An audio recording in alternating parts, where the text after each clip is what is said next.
व्यासर्ग रूपा जगदवन विधौ पालनीया च रौद्री संहारे चापि यस्या जगदिदमखिलं क्रीडनं या पराख्या पश्यन्ती मध्यमातो तदनु भगवती वैखरी वर्णरूपा सास्मदवाचं प्रसन्ना विधिहरिगिरिशा राधितालंकरोतु भगवत्यै नमः पराम्बिकायै नमः। चलिए, तो हम लोग अंतिम पाठ में दिनकर ही देख रहे थे, ठीक है ना। हाँ, अंतिम पाठ में क्या देखा हम लोगों ने, फटाक से 10 मिनट में भी अंगावलोकन पूरा करिए, है ना। क्या विचार किया कि ये जो प्रत्यनुमान प्रदर्शित किया पूर्व पक्षी ने, है ना, सत प्रतिपक्ष देने के लिए क्या प्रयोग किया,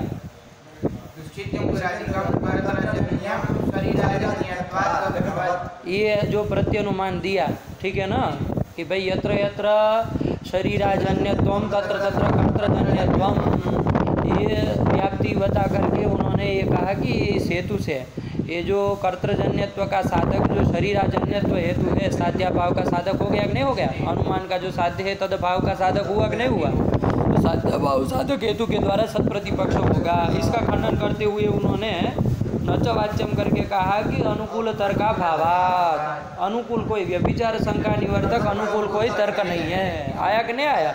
इसलिए वो शरीराजन्यत्व जो हेतु है उसके द्वारा साध्या भाव की सिद्धि नहीं ना हुई, तो जब साध्या भाव का साधक हेतु अंतर नहीं आया तो सत प्रतिपक्ष भी नहीं लगेगा, आया कि नहीं आया।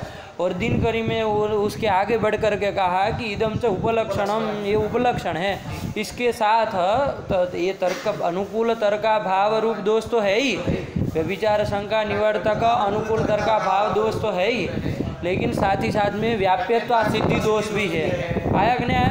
व्याप्यत्व सिद्धि दोष क्यों होगा, तो उन्होंने व्याप्यत्व सिद्धि कहा कि व्याप्यत्व सिद्धि मतलब क्या, व्याप्ति की असिद्धि, तो वही है हो रही है, क्योंकि व्याप्ति क्या किम रूपा है, साध्य संबंधिता अवच्छेदक धर्मवत्व रूपा है, तो ये व्याप्ति ही वहाँ पर ऐसे शरीराजन्यत्व हेतु में नहीं घटेगी। आप कहेंगे कि नहीं घट जाएगी, घटने में क्या है, साध्य है आपका कर्तृजन्यत्व, साध्य का संबंधी कौन हो जाएगा, शरीराजन्यत्व हो जाएगा, और संबंधिता किस में रहेगी, और साध्य संबंधिता अवच्छेदकम और तादृश धर्मवत्वम हेतु में चला जाएगा, तो कैसे व्याप्यत्व सिद्धि होगी। तो इसके लिए उन्होंने पूरा बताया कि ये शरीराजन्यत्वम जो हेतु है उसमें जो शरीर विशेषण है वो क्या है, व्यर्थ है, आया कि नहीं आया, व्यर्थ है, क्योंकि किसी के व्यभिचार का वारक नहीं ना हो सकता। हम अजन्यत्व को भी हेतु बना ले तो यत्र यत्र अजन्यत्वम तत्र तत्र कर्तृजन्यत्वम, व्याप्ति बनी जाएगी, कोई व्यभिचार नहीं ना है। कर्तृजन्यत्व भाववत में वृत्ति अजन्यत्व नहीं ना है, तो व्यभिचार तो कोई है ही नहीं अजन्यत्व हेतु बनाने पर भी, तो अजन्यत्व भी हेतु कर लिया जाए तो क्या बनेगा, क्षित्यंकुरादिकम कर्तृजन्यम अजन्यत्वात्, ये बना लेने पर कोई व्यभिचार नहीं ना है, तो व्यभिचार नहीं है लेकिन असिद्धि है, आया कि नहीं आया, असिद्धि हो जाएगी। क्यों, क्योंकि अजन्यत्व हेतु जो है कौन असिद्धि हो जाएगी, स्वरूपा सिद्धि दोष हो जाएगा, है ना। कैसे हो जाएगा, तो नहीं रह रहा है तो पक्ष हेतु भाव स्वरूपा सिद्धि दोष होगा। ये स्वरूपा सिद्धि को वारण करने के लिए क्या विशेषण देना पड़ेगा, शरीर विशेषण देना पड़ेगा, तो क्या अनुमान का आकार हो जाएगा, ये शरीराजन्यत्व हेतु का अनुमान बन जाएगा। अब ये शरीर विषय, अब शरीराजन्यत्व जब बना दिया तो स्वरूपा सिद्धि दोष नहीं ना है, क्योंकि क्षित्यंकुरादि में शरीराजन्यत्व तो रहता है, आया कि नहीं, अजन्यत्व न रहने पर भी शरीर से वो जन्य नहीं ना है, तो ईश्वर के द्वारा जन्य है क्षिति अंकुर आदि सब, तो शरीर ईश्वर का शरीर तो होता नहीं है, तो शरीराजन्यत्व तो रह जाएगा, तो स्वरूपा सिद्धि का वारण हो गया कि नहीं हो गया। लेकिन एक दिक्कत ये हो गई कि यहाँ शरीर विशेषण चूंकि व्यभिचार का वारक नहीं है इसलिए व्यर्थ है, तो व्यर्थ विशेषण घटित है जो आपका हेतु है शरीराजन्यत्व हेतु, वो व्याप्यत्व सिद्ध हो जाएगा। जैसे वन्यमान नील धूमात में नूल धूम हेतु व्याप्यत्व सिद्ध हो जाता है, उसी प्रकार यहाँ पर शरीराजन्यत्व हेतु भी व्याप्यत्व सिद्ध हो जाएगा, आया कि नहीं आया। क्यों हो जाएगा, क्योंकि व्यर्थ विशेषण घटित होने के कारण वो जो आपका ये है कौन हेतु जो शरीराजन्यत्व है उसमें रहने वाला जो धर्म है शरीराजन्यत्व वो अवच्छेदक नहीं हो पाएगा। जैसे नील धूमत्व अवच्छेदक नहीं होता है उसी तरह शरीराजन्यत्व हेतु अवच्छेदक नहीं होगा, आया कि नहीं आया। क्योंकि अवच्छेदक के लिए क्या बताया, संभवती लघु धर्मे गुरौ अवच्छेदकत्वम न भवति, है ना, यही है ना, गुरौ तदभावाद ऐसी पंक्ति है वहाँ पर। तो लघु धर्म यदि संभव हो, अवच्छेदक बना सकते हो, तो गुरु धर्म कौन है।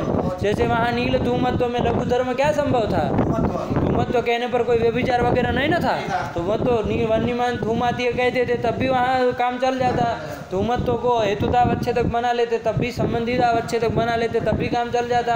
तो गुरु धर्म को अवच्छेदक नहीं बना जाता है, तो साध्य संबंधिता अवच्छेदक धर्मवत्व रूप व्याप्ति उसमें रहेगी नहीं न रहेगी, क्योंकि संबंधिता का अवच्छेदक नील धूमत्व नहीं हो रहा। उसी प्रकार यहाँ पर भी शरीराजन्यत्व जो है, शरीराजन्य तत्व ये जो धर्म है वो गुरु धर्म है, तदपेक्षा लघु धर्म क्या संभव है, अजन्य ये लघु धर्म संभव है ना। तो संभवती लघु धर्मे गुरु अवच्छेदकत्वम न भवति, गुरु धर्म अवच्छेदक नहीं होता है कि नहीं, गुरु धर्म अवच्छेदक नहीं होता तो गुरु धर्म में अवच्छेदकता नहीं रहेगी। तो साध्य संबंधिता अवच्छेदक शरीराजन्य तत्व होगा, तो शरीराजन्यत्व हेतु में तादृश व्याप्ति की असिद्धि हो जाएगी, यही इन्होंने दिया। साफ है, कोई दिक्कत नहीं ना। तो व्याप्यत्व सिद्धि का आप परिहार देते कर देंगे, यही तदुक्तम करके उन्होंने बताया था उदयनाचार्य जी ने, है कि नहीं है। क्या बताया था कि एकाम असिद्धिम परिहरतो द्वितीयापत्ति ही, कि एक असिद्धि का आप शरीर विशेषण देने पर एक असिद्धि का वारण कर देंगे। कौन असिद्धि का, स्वरूप असिद्धि का व्यारण कर देंगे, है कि नहीं है। लेकिन क्या हो जाएगा, व्याप्यत्व असिद्धि दोष हो जाएगा। आया कि नहीं आया, क्यों, क्योंकि व्याप्ति उसमें नहीं न रहेगी, साध्य संबंधिता अवच्छेदक धर्मवत्व रूप व्याप्ति उसमें नहीं, तो यही व्याप्यत्व सिद्धि दोष होगा ही होगा। ये अंततोगत्वा ये कहा कि व्याप्यत्व सिद्धि दोष भी है, वो शरीराजन्यत्व हेतु जो प्रत्यनुमान स्थल है उसमें। आया कि नहीं आया। इसके बाद ग्रंथ आपका चला कि भाई ये जो व्यभिचार शंका यदि सिद्धांति के अनुमान में करे, शित्यंकुरादिकम कर्तृजन्यम, ये जो सिद्धांति का ईश्वर साधक अनुमान है कि नहीं है, उसमें यदि व्यभिचार शंका करे कि प्राग भाव प्रतियोगित्व मतलब कार्यत्वम अस्तु कर्तृजन्यत्वम अस्तु, तो व्यभिचार शंका का निवर्तक वहाँ कौन अनुकूल तर्क है, तो मूल में कहा मम तु कर्तृत्वेन कार्यत्वेन कार्य कारण भाव एवं अनुकूल। हमारे मत में तो वो जो कर्ता और कार्य का जो सामान्य विधिया कार्य कारण भाव है कि कार्य सामान्य के प्रति कर्ता कारण होता है कि नहीं है। कार्यत्वेन कार्य के प्रति कर्तृत्वेन कर्ता कारण है, ये जो कार्य कारण भाव है यही हमारे मन में अनुकूल हो जाएगा। तो ये जब कार्य कारण भाव ये जब मानेंगे, आप मानेंगे ना कि कार्य जो भी होता है उसका कोई कर्ता होता है, ये आप मानेंगे कार्य कारण भाव, तो अब अभिचार शंका वहाँ नहीं ना कर सकते हैं। कार्यत्वम अस्तु कर्तृजन्यत्वम मास्तु, है कि नहीं, क्योंकि कार्यत्वम रह गया मतलब वो कार्य है, तो हमेशा उसका जनक कोई कर्ता रहेगा, तो कर्ता से ही वो जन्य होगा, तो कर्तृजन्यत्व ही भी रहेगा ही। कर्तृजन्यत्व मास्तु ऐसी व्यभिचार शंका नहीं कर सकते हैं, उसका निवर्तन हो जाएगा ये कार्य कारण भाव रूप अनुकूल तर्क से। लगा कि नहीं लगा, कोई दिक्कत नहीं ना। ये यही बात यहाँ पर मूल में ममत्व करके बताए। क्या बताए, ममत्व कर्तृत्वेन कार्यत्व, आया कि नहीं आया। दिनकरी में चूंकि अनुमान हम लोग लाघव के कारण कर्तृजन्यत्व साध्य न करके क्या किया है, कृतिजन्यत्व साध्य किया है ना, जन्म का अवच्छेदक लाघव होने के कारण कृतिजन्यत्व किया है। तो यदि यहाँ पर कोई कहे कि भाई कार्यत्वम अस्तु कृतिजन्यत्व मास्तु, ऐसी व्यभिचार शंका हो जाए तो अनुकूल तर्क क्या बताओगे, तो वही कहोगे मूल में जो कहा वही नहीं ना होगा। क्या कहोगे कि कृतित्वेन कार्यत्वेन कार्य कारण भाव एवं अनुकूल, कार्य मात्र के प्रति कृति कारण होती है, ये हमने अन्वय व्यतिरेक से देखा है कि कार्य मात्र के प्रति कृति कारण होती है, तो कार्यत्व रहेगा तो कृति भी उसकी जनक भी रहेगी, तो कृतिजन्यत्व भी उसमें रहेगा। आया कि नहीं, कृति उसकी जनक होगी और जन्यत्व कृतिजन्यत्व उसमें रहेगा, तो ये विचार शंका का निवर्तन हो जाएगा। कब, कार्य मात्र के प्रति कृतित्वेन कृति कारण है, कार्य कारण भाव ही उसमें अनुकूल तर्क हो जाएगा। आया कि नहीं, ये समझ करके रखना है कि नहीं। इसके ऊपर उन्होंने दिनकरी में शंका उठाई कि पंडित जी ये जो आप कह रहे हो कि कार्य मात्र के प्रति कृतित्वेन कृति कारण होती है, ये जो सामान्य विधि या कार्य कारण भाव बना रहे उसमें कोई प्रमाण नहीं है। आया कि नहीं आया, तो आप कहेंगे प्रमाण तो है, अन्वय व्यतिरेक, कृति होती है तो कार्य होता है, कृति नहीं होती है तो कार्य नहीं होता। तो कहा पंडित जी अन्वय व्यतिरेक से आप तत्त कार्य के प्रति तत्त कृति कारण है यही निकाल सकते हैं। सामान्य कार्य कारण भाव अन्वय व्यतिरेक से नहीं निकलेगा। जैसे घट कार्य है तो उसके प्रति कुलाल कृति कारण है, ये तो अन्वय व्यतिरेक से निकलेगा कि कुलाल कृति रहेगी तो घट होगा, कुलाल कृति नहीं होगी तो घट नहीं होगा। तो तंतुवाय कृति रहेगी तो पट होगा, पट नहीं होगी तो पट नहीं होगा।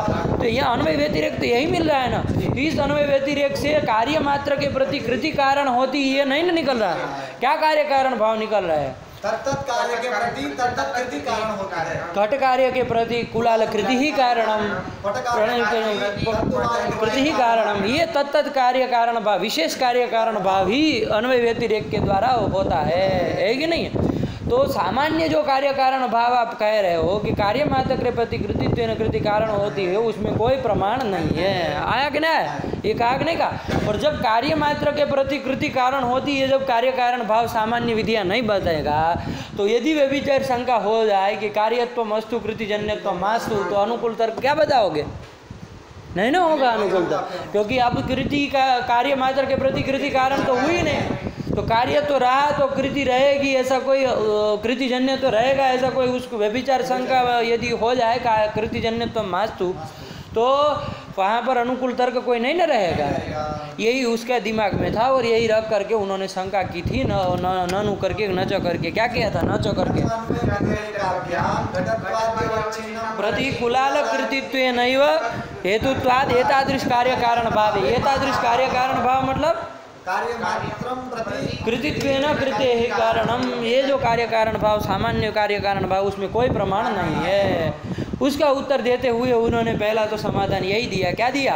कि भाई घटत्व पटत्व आदि के भेद से अनंत कार्य कारण भाव, मतलब कार्यता अवच्छेदक और कारणता अवच्छेदक भेद से अनंत कार्य कारण भाव मानने की अपेक्षाया एक ही कार्य कारण भाव मान लीजिए, कार्य मात्र के प्रति कृति कारण है कि नहीं? कार्यत्वावच्छिन्नम प्रति कृतित्वावच्छिन्नम कृतित्वेन कृति ही कारणम। आया कि नहीं? ये मान लिया जाए सामान्य विधिया कार्य कारण भाव, तो काम चल गया कि नहीं चल गया? लाघव है इसमें, तो इस लाघव विधिया ही ये सामान्य विधिया कार्य कारण भाव मानना पड़ेगा। तो इसके ऊपर एक अरुचि बताई थी, है कि नहीं? रामरुद्र में बताई होगी। क्या अरुचि बताई है? देखे थे ना उस दिन हम लोग। हाँ,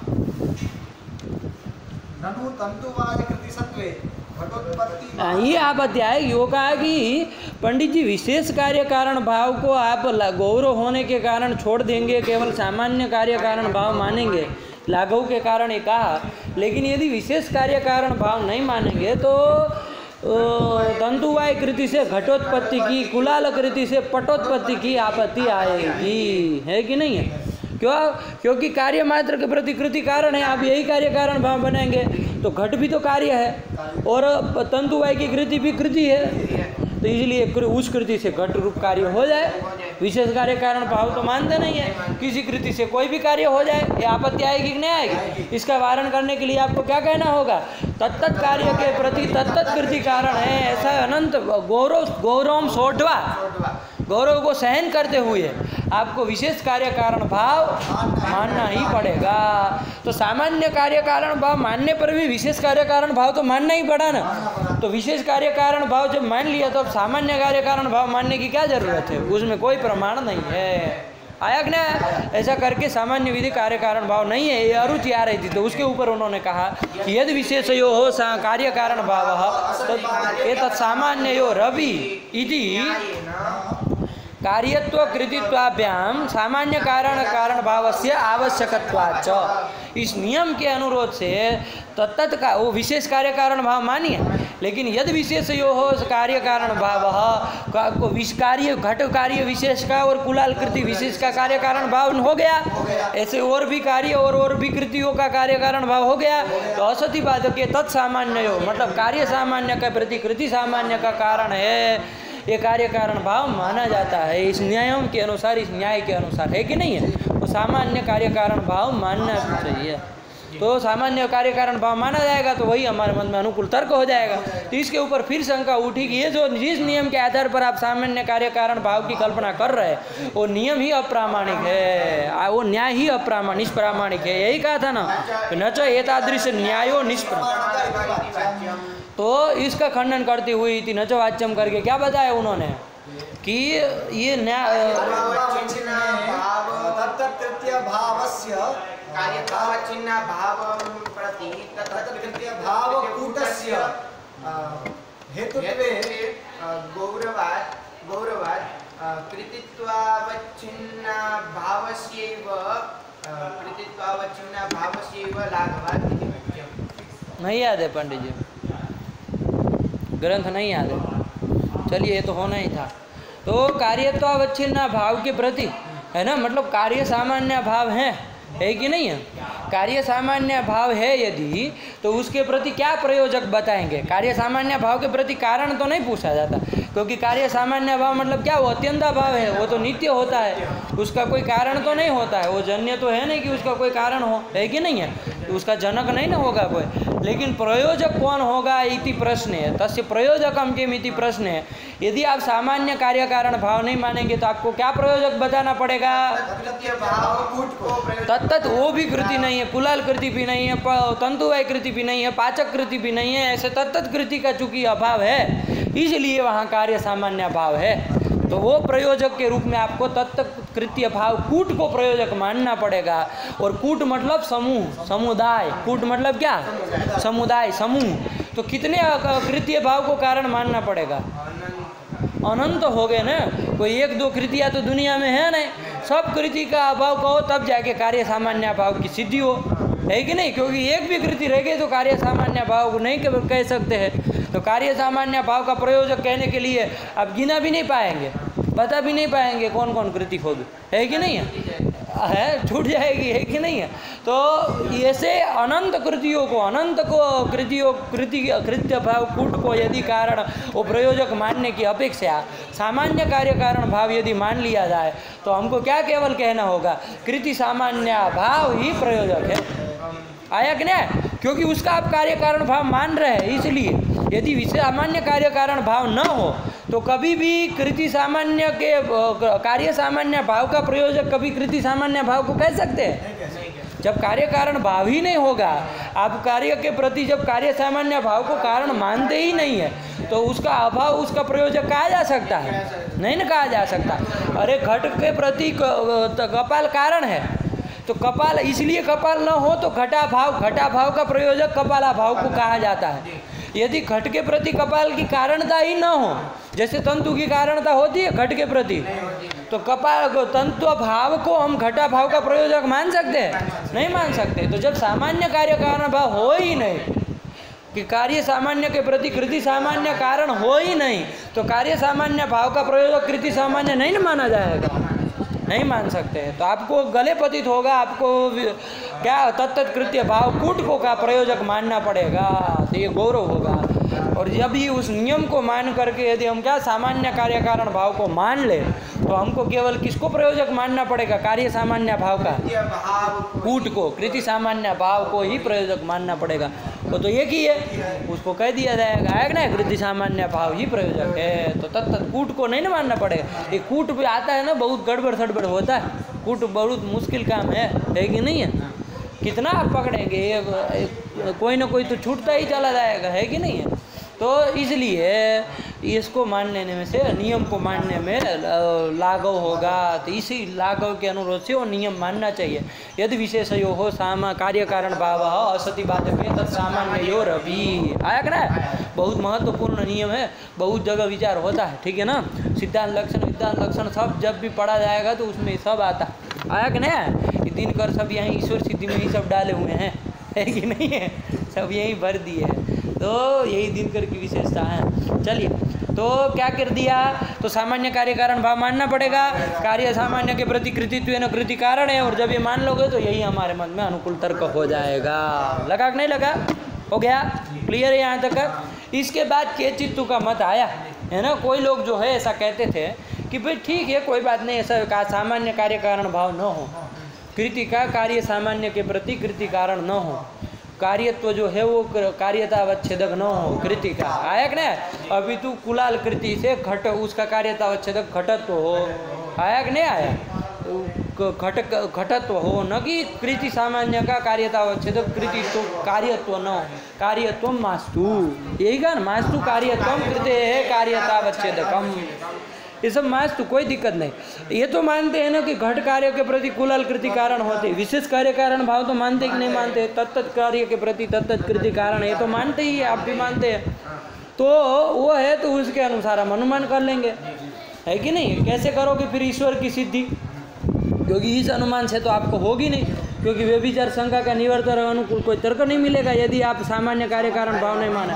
तो उन्होंने कहा कि हम ऐसे कार्य सामान्य को हम पक्ष ही नहीं बनाएंगे, हम सर्गाद्यकालीन को ये घट को पक्ष बनाएंगे, आया कि नहीं, उसको पक्ष बनाएंगे। सर्गाद्यकालीन घट पक्षीकृत्य कुलाल कृतिजन्य, कुलाल कृतिजन्य को साध्य करेंगे, और हेतु किसको बना देंगे, घटत्व को बना देंगे, आया कि नहीं। यत्र यत्र घटत्व तत्र तत्र कुलाल कृतिजन्यत्व होता है कि नहीं होता है, यत्र यत्र घटत्व, जहाँ घट में वहाँ वहाँ कुलाल कृतिजन्य तो होता ही नहीं होता है, कभी घट मात्र के प्रति कुलाल कृति कारण है, ये तो मानते ही है कि नहीं। तो इसके अनुसार हम क्या कर लेंगे, कृतिजन्य, वो कुलाल कृतिजन्य तो सिद्ध करेंगे, कौन, सर्गाद्यकालीन घट में, है कि नहीं। और वो कुलाल कोई वो आपका ये जीव कुलाल नहीं हो सकता है कि नहीं है, जीव कुलाल कोई हो नहीं सकता, अन्य कुलालों का, जीव कुलालों का चूंकि बाद है, इसलिए वो कृति के जनक के रूप में जो कृति मान जो कुलाल आप ले रहे हैं तद्वत्व न ईश्वर सिद्धि हो जाएगी, वो कुलाल के रूप में ईश्वर की सिद्धि होगी। ये कहा ना केचित वालन, क्या बोला था, बोल लो एक बार, पढ़ लो।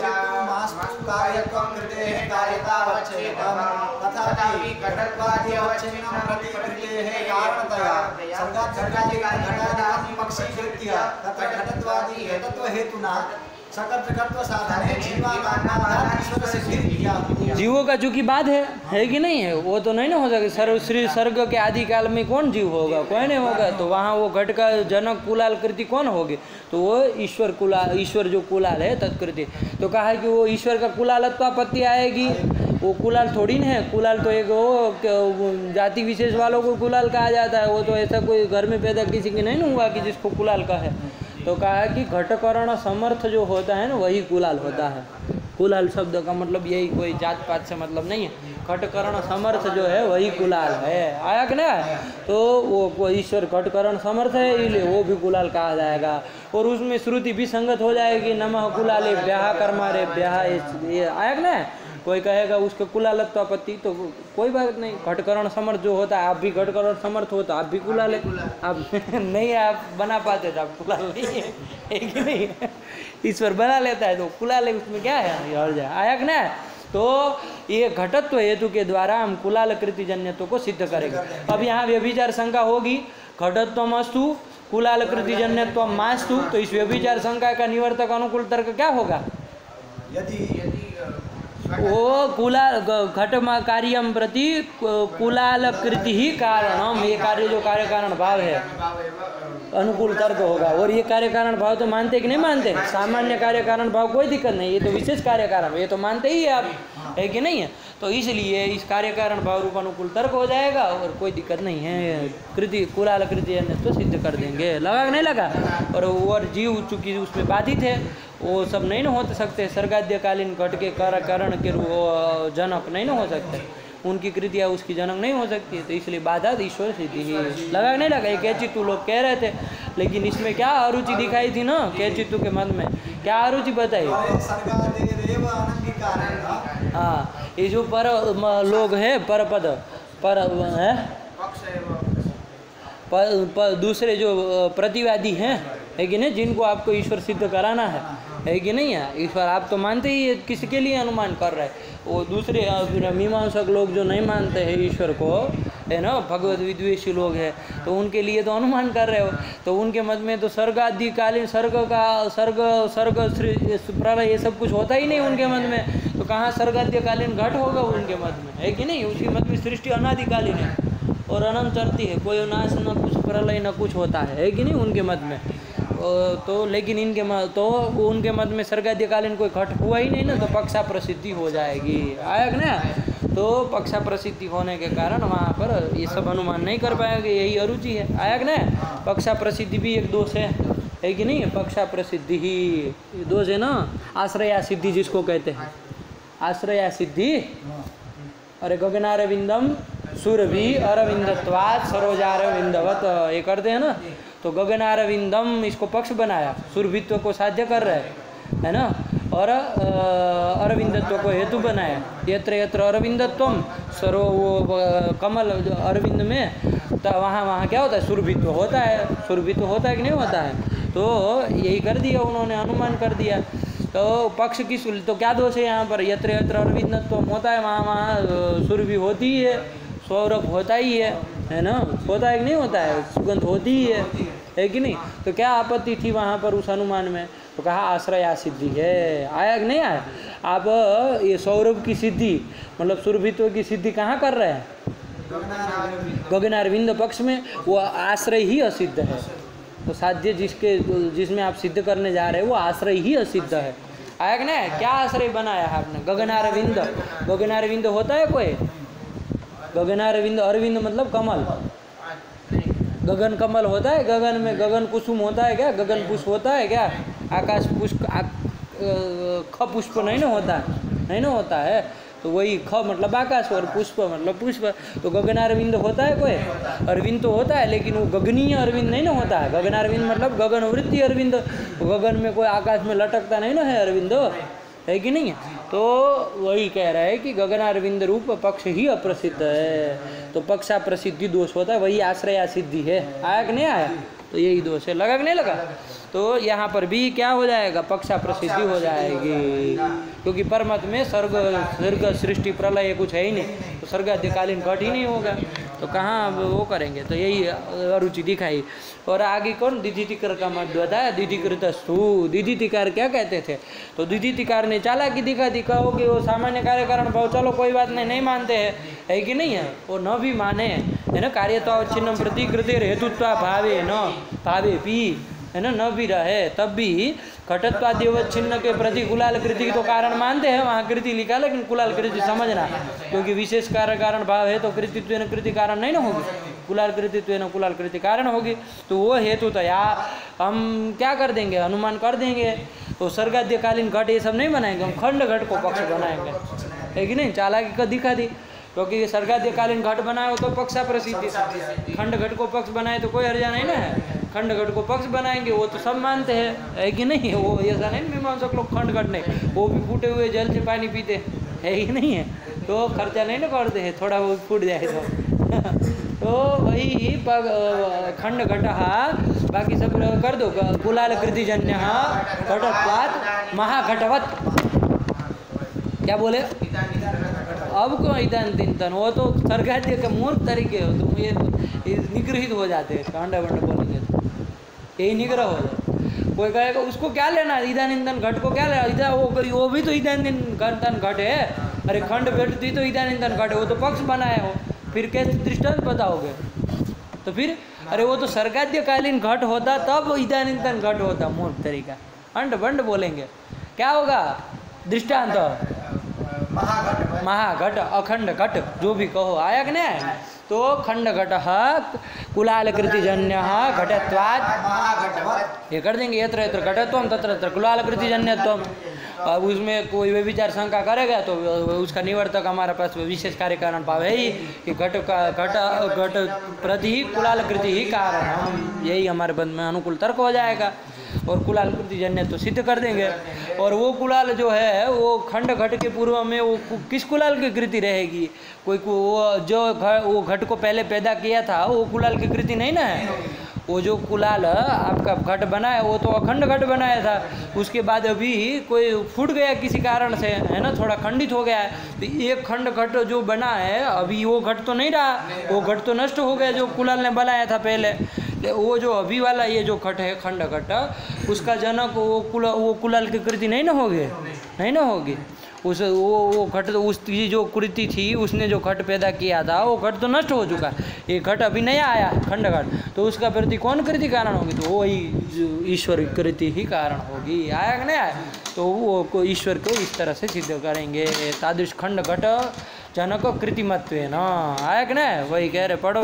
दिदिति कृतस्तु कार्यत्वावच्छिन्नं प्रति कृतेर् हेतुत्वा भावेपि घटत्वाद्यवच्छिन्नं प्रति कृतेर् हेतुतया खंड घटोत्पत्तेः पूर्वं कृतेरावश्यकतया तदाश्रयेण ईश्वर सिद्धिम् आयक ने वो कृति आश्रयत्व है ना, वो जो कृति वहाँ खंड घट की जनिका जो कृति होगी तदाश्रयत्व है ना, वहाँ ईश्वर की कृति करेंगे।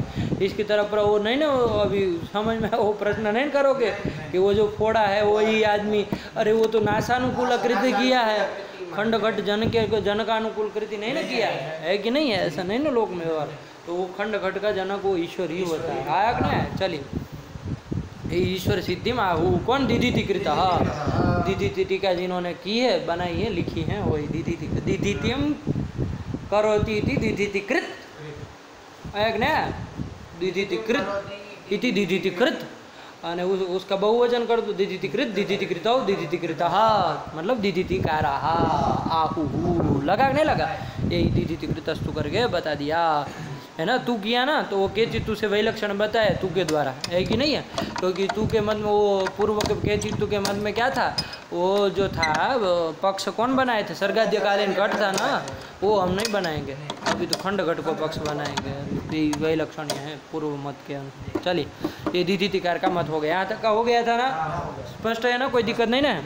अब चलिए ननु करके शंका उठ रही है, क्या कह रहे हैं, नन्वेवं रीत्या घटादि कुलालादि चेष्टयोरन्वय व्यतिरेकाभ्यां कार्यत्वावच्छिन्नं प्रति चेष्टात्वादिना हेतुत्वात् अंकुराद्युत्पत्तेः पूर्वं चेष्टानुरोधेनेश्वरस्य नित्यशरीरमपि सिद्ध्येत् इति ये शंका कर रहा है ननु करके, है कि नहीं है।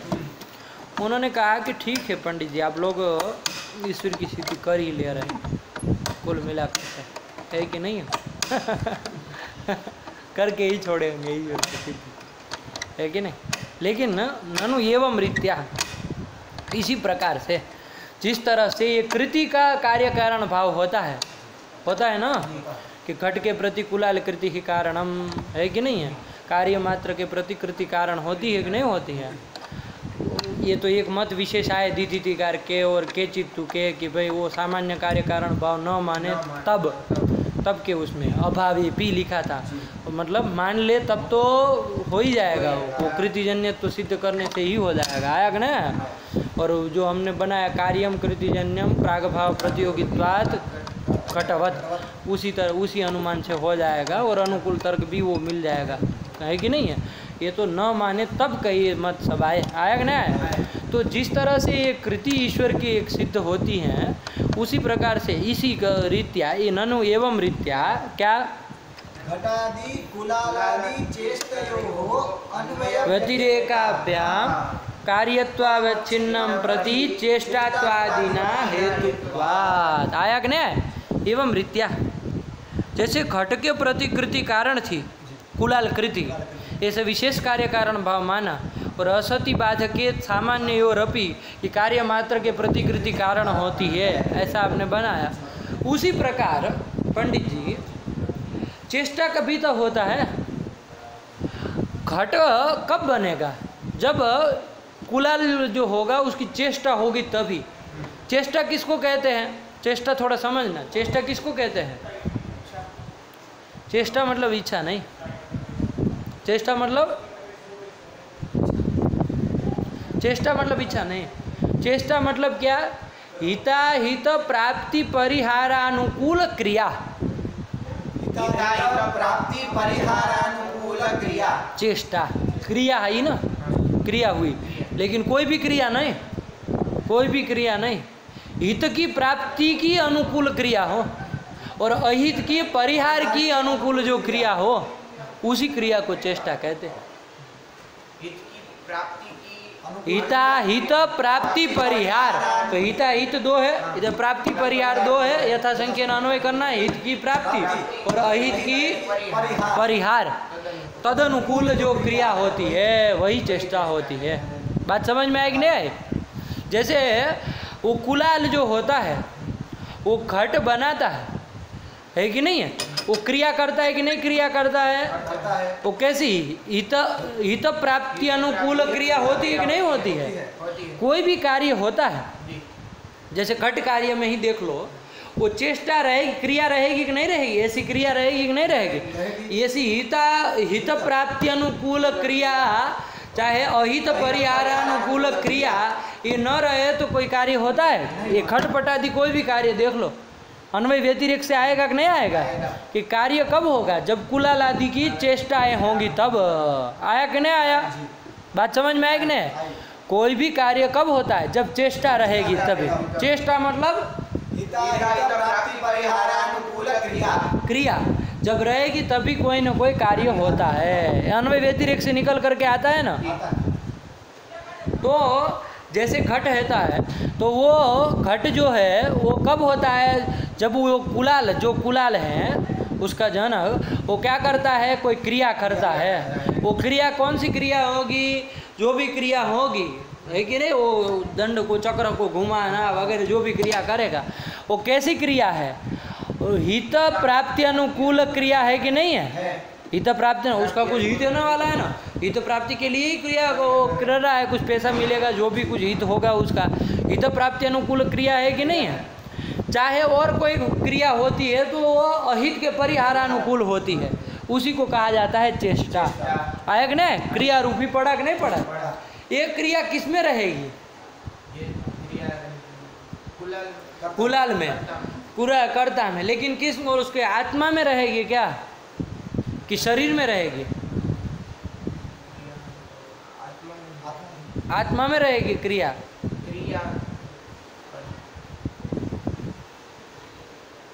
आत्मा में क्रिया होती है कभी? कैसी बातें करते? आत्मा में क्रिया होती है कभी? क्यों नहीं होती है? कैसा पदार्थ है आत्मा? आत्मा विभू है। विभू में कभी क्रिया होती है? क्रियावत द्रव्य कौन कौन होता है? पृथ्वी, जल, तेज, वायु और मन। तो फिर ये सब किसके लिए रखा है फिर?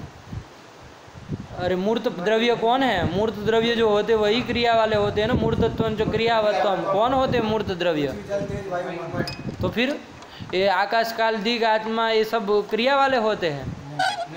सब विभू है ना जी, मूर्त द्रव्य नहीं ना है, वो क्रिया नहीं ना होती है, विभू है, वो थोड़ी चलते घूमते फिरते हैं, ये सब थोड़ी ना होता है। तो कुलाल में रहेगी मतलब क्या कहना चाह रहे हैं? वो शरीर में रहेगी, वही तो शरीर ही तो कुछ हिलता डुलता है। आया कि नहीं आया? वो चक्का घुमाना होगा तो उसका शरीर ही, हाथ ही घुमाएगा ना तो उसका शरीर ही चलेगा ना। तो फिर वो कुलाल शरीर में रहती है, वो ध्यान रखना।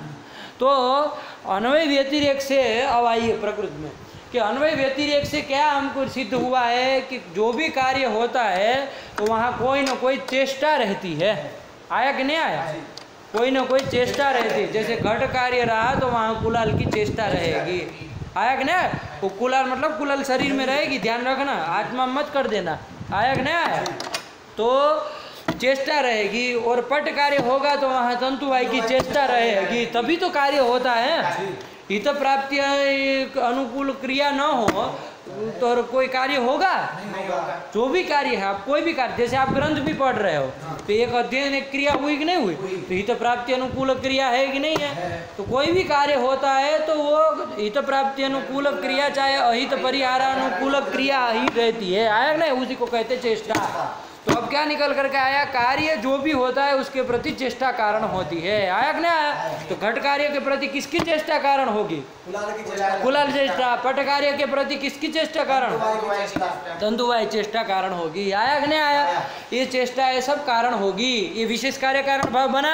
अब असती बात है कि तत्सामान्य और अभी कार्य कारण भाव, तो सामान्य कार्य कारण भाव क्या बनेगा? चेष्टा कारण है। ये निकल करके आएगा कि नहीं आएगा? ये आएगा।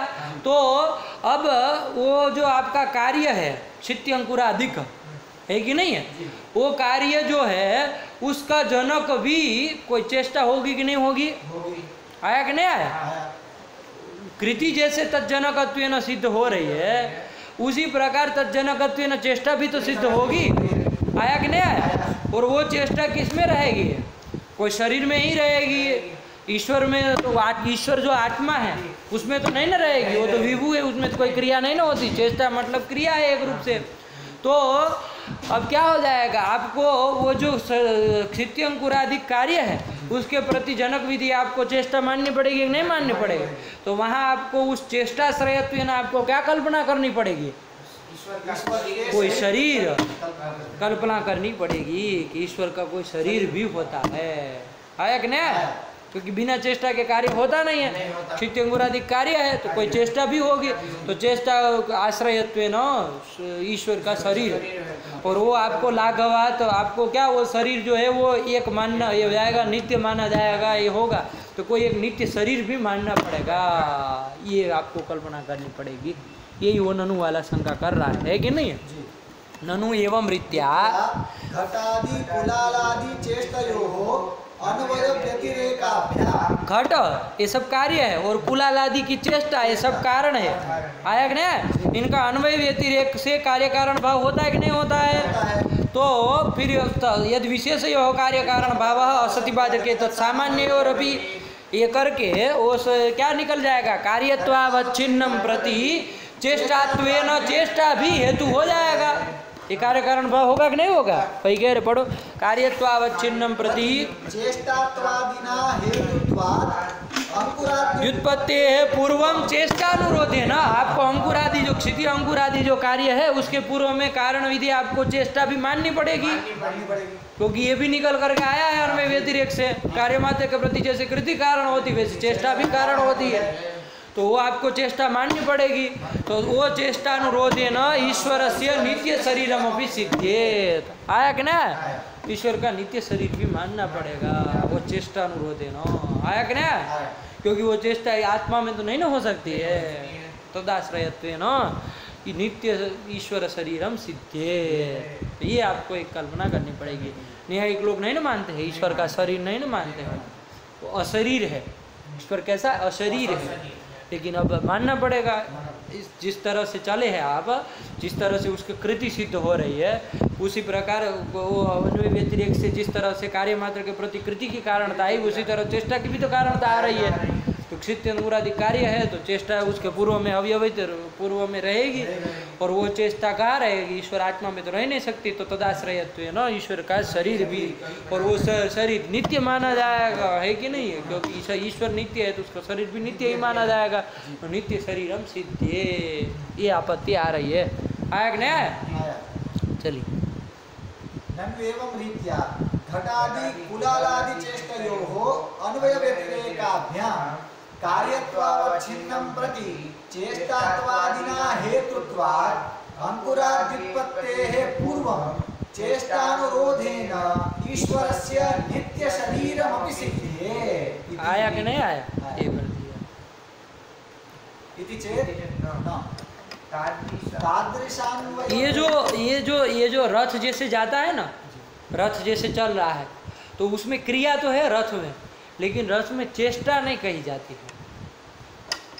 रथ में कोई गमन क्रिया तो कही जाएगी, लेकिन चेष्टा उसमें है नहीं कही जाएगी, क्योंकि रथ में जो क्रिया है वो हित प्राप्ति अनुकूल क्रिया नहीं ना है। रथ की क्रिया जो है वो रथ कोई हित प्राप्ति करने के लिए तो कोई क्रिया नहीं ना करता है कि नहीं है? तो ये जो चेष्टा जो क्रिया होती है ना वो शरीर में ही रहती है। आया कि नहीं आया? ये बात है। ये रथ का वो जो चाहे वो दंड चक्र ये सब घूमेगा तो वो भी क्रिया तो है उसमें, लेकिन वो चेष्टा नहीं है। तो केवल उसको मान लेने से काम नहीं चलने वाला। आया कि नहीं आया? आपको चेष्टा माननी पड़ेगी, और वो चेष्टा मानेंगे तो शरीर उसके लिए जरूर चाहिए, है कि नहीं है? शरीर जरूर चाहिए चेष्टा के लिए। ये चेष्टा जो है ना वो शरीर में रहने वाली क्रिया है। आया कि नहीं?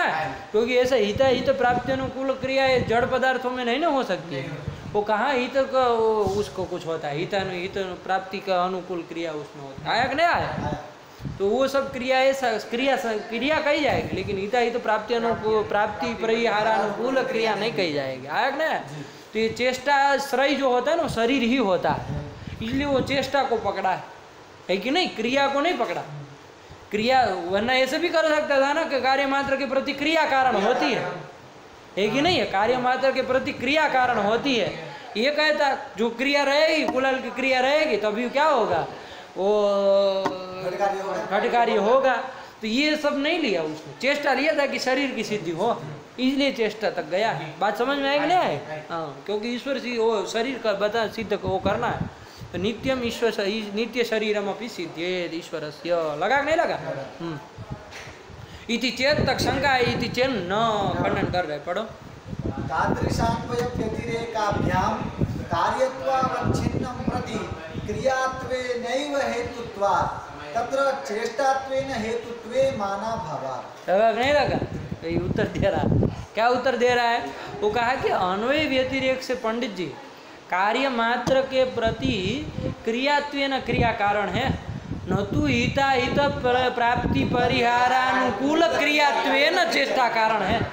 ये क्रिया कारण नहीं है, क्रियात्वेन क्रिया कारण है। यही है, आया कि नहीं आया? कार्य मात्र के प्रति क्रियात्वेन ही क्रिया कारण है। अन्वय व्यतिरेक से यही सिद्ध होता है कि नहीं है? कि जो भी कार्य होता है तो उसके प्रति क्रिया कारण है। आया कि नहीं आया? तो वही कह रहे, पढ़ो। तादृशान्वय व्यतिरेकाभ्याम कार्यत्वावच्छिन्नं प्रति क्रियात्वेनैव हेतुत्वात् तत्र चेष्टात्वेन हेतुत्वे मानाभावात्। चेष्टात्वेन चेष्टा हेतु में कोई प्रमाण नहीं है। क्रिया रहेगी तो हो जाएगा कार्य, है कि नहीं है? क्रिया रहेगी तो कार्य होता है, क्रिया नहीं रहेगी तो कार्य नहीं होता है। यही अन्वय व्यतिरेक से सिद्ध होता है कि नहीं? और दूसरी बात, आप यदि चेष्टा को कारण मानेंगे, है कि नहीं है, तो चेष्टा मतलब क्या चीज है? क्रिया। और कारण की ये हुई ऐसी क्रिया, और कारणता अवच्छेदक क्या होगा? त्वम, ऐसा चेष्टा त्वम एतद्रूपी पड़ेगा ना, तो उसको कारणता अवच्छेदक मानेंगे, है कि नहीं? उससे अच्छा क्रियात्वेन क्रिया को कारण मानने में लाघव है ना।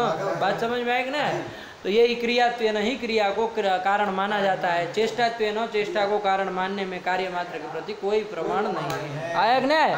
अन्वय व्यतिरेक से यही सिद्ध होता है, क्रियात्वेन क्रिया ही कारण है। तो अब क्रिया अब नित्य वो चेष्टा जब सिद्ध नहीं हो रहे तो उस चेष्टा अनुरोधे न नित्य शरीर का आपत्ति नहीं आएगी ना। नित्य शरीरम सिद्धेद ऐसा आपत्ति नहीं ना होगी। आया कि नहीं? यही कर दिया। चलिए, तादृशान्वय व्यतिरेकाभ्याम कार्यत्वावच्छिन्नं प्रति क्रियात्वेनैव हेतुत्वात् तत्र चेष्टात्वेन हेतुत्वे मानाभावात्। आया कि नहीं आया? हाँ, चलिए, मानाभावात् यही कर दिया।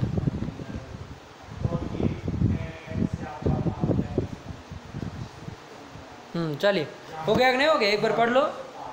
तादृशान्वय व्यतिरेकाभ्याम कार्यत्वावच्छिन्नं प्रति क्रियात्वेनैव हेतुत्वात् तत्र चेष्टात्वेन हेतुत्वे मानाभावात्। तो क्रियात्वेन जब क्रिया को कारण कहेंगे तो अब नित्य इस शरीर की वो आपत्ति नहीं ना आएगी। नित्य शरीर की चेष्टा अनुरोध है ना, नित्य शरीर की सिद्धि होने लगेगी, ये सब नहीं ना होगा। यही उन्होंने कह दिया। लगा कि नहीं लगा? चलिए, आचार्य मतानुयायिनस्तु। हाँ, अब आचार्य ये तो यहाँ इन्होंने तो ये करके उन ननु वाली शंका का खंडन कर दिया, है कि नहीं? ईश्वर सिद्धि, ईश्वर के नित्य शरीर की आपत्ति जो दे रहे थे उसका वारण इन्होंने इस तरह से कर दिया कि चेष्टा जो है वो कारण ही नहीं होती है। अभी तो क्रिया ही क्रियात्वेन क्रिया ही कार्य सामान्य के प्रति कारण है। तो तदाश्रयत्वेन तो ईश्वर का शरीर सिद्धि की आपत्ति नहीं ना आएगी, है कि नहीं है? तो ये करके उन्होंने समाधान दे दिया। लेकिन अब इसी विषय में ये आचार्य मत अन्य लोगों के मत के रूप में भी कह रहे हैं। क्या? आचार्य मतानुयायी न। आचार्य मतलब उदयनाचार्य के मत के जो अनुयायी है, अनुयान्ति इति अनुयायी न, है कि नहीं? जो अनुगमन करते हैं किनका? आचार्य का। आचार्य मतलब उदयनाचार्य का। तो उस आचार्य मतानुयायी नस्तु आहु आगे आएगा। लेकिन क्या कहते हैं, चलो देखा जाए। आचार्य मतानुयायिनस्तु अस्तु चेष्टात्वेन तत्र हेतुत्वम। वो कहा कि कार्य सामान्य के प्रति चेष्टात्वेन चेष्टा कार्य कारणम अस्तु, चेष्टात्वेन हेतुत्वम अस्तु। तो कहेंगे कि तद अनुरोधे ने नित्य शरीर की आपत्ति आएगी, है ना? नित्य शरीर कल्पना करनी पड़ेगी। वो कहीं पर तो क्रिया वो रहती नहीं है। आया कि नहीं आया? तो वो शरीर में ही रहेगी तो तद आश्रयत्वेन शरीर की सिद्धि होने लगेगी। तो कह रहा, पढ़ो। अस्तु च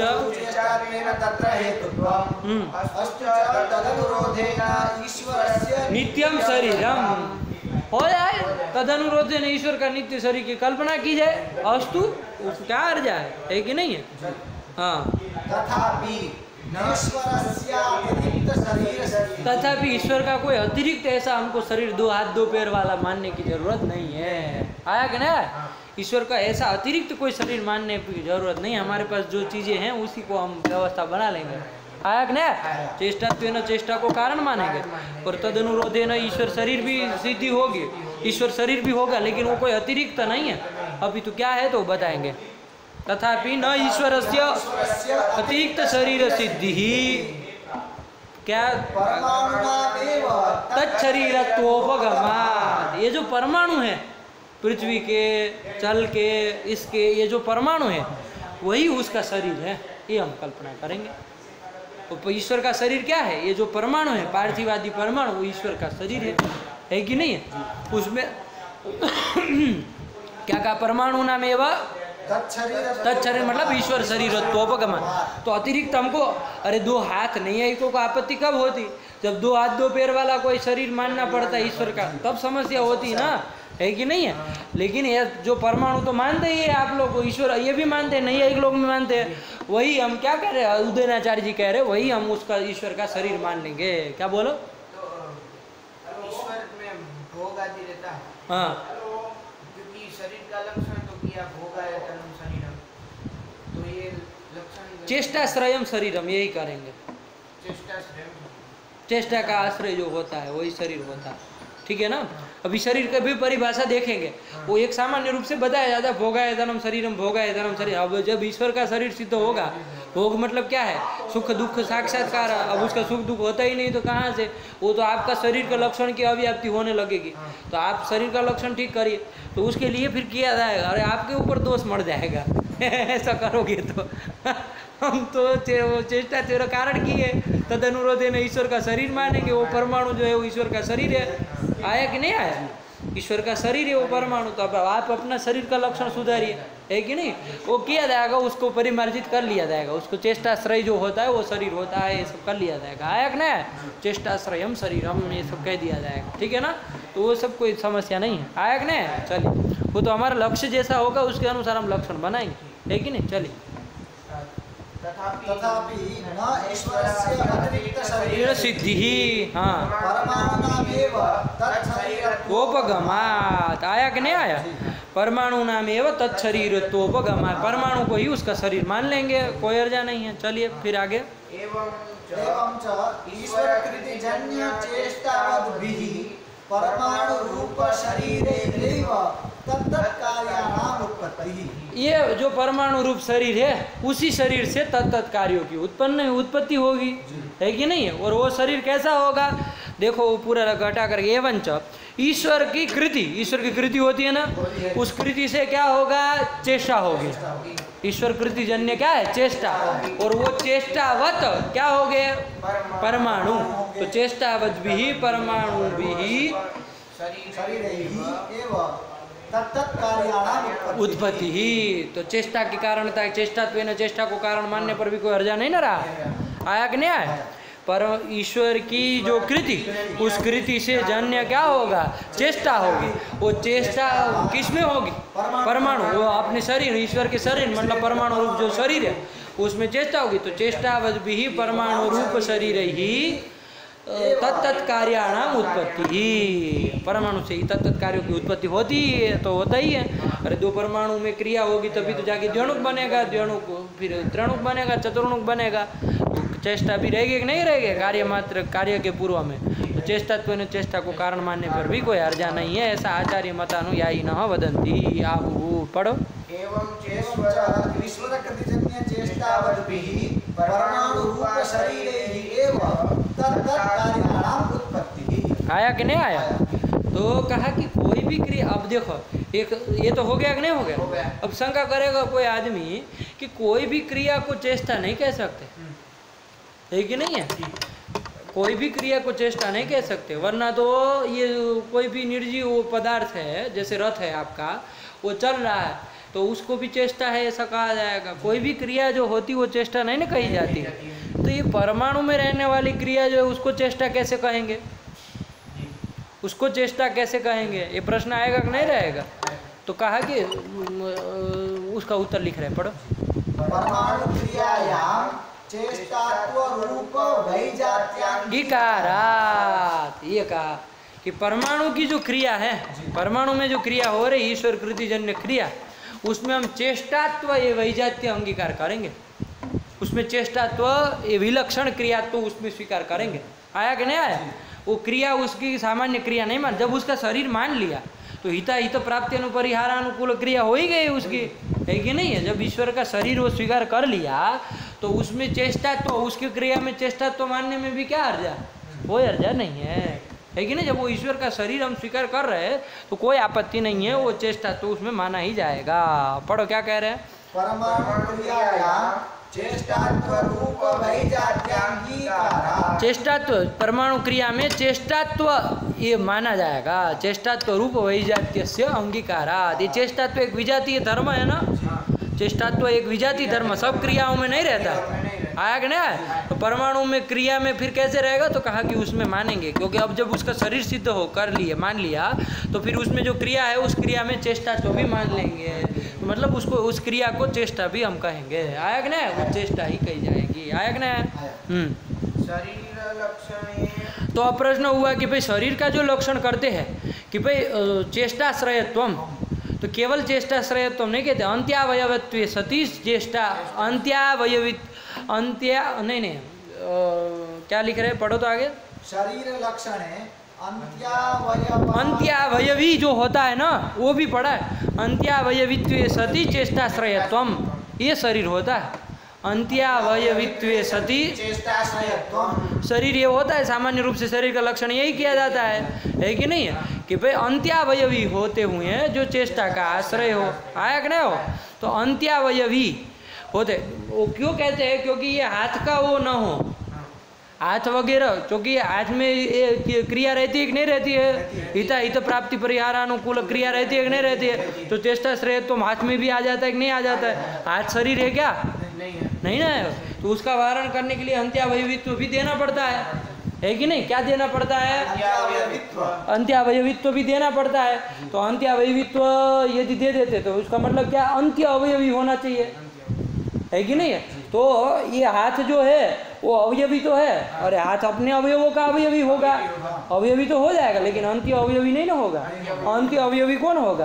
पूरा का पूरा शरीर होगा। आया कि नहीं? तो अंत्य अवयवित्व तो दिया जाता है। तो अंत्य अवयवित्व सती चेष्टाश्रयत्वम, शरीर ये होता है। तो अब आपने ये ईश्वर का शरीर कौन मान लिया?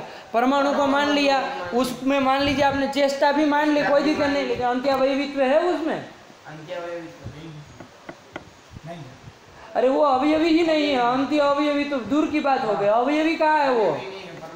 परमाणु तो अवयव है ना, सबसे अंतिम अवयव वही है। उसके बाद कोई अवयव, उसका कोई अवयव नहीं ना होता है। अरे अवयवी किसको कहते हैं? जिसका अवयव हो। परमाणु का कोई अवयव होता है? रेणु का अवयव होता है, वो दो परमाणु, लेकिन परमाणु का कोई अवयव होता है? निरवयव होते हैं वो। तो अवयवी तो है नहीं, वो अंत्यावयवी तो कैसे जाएगा?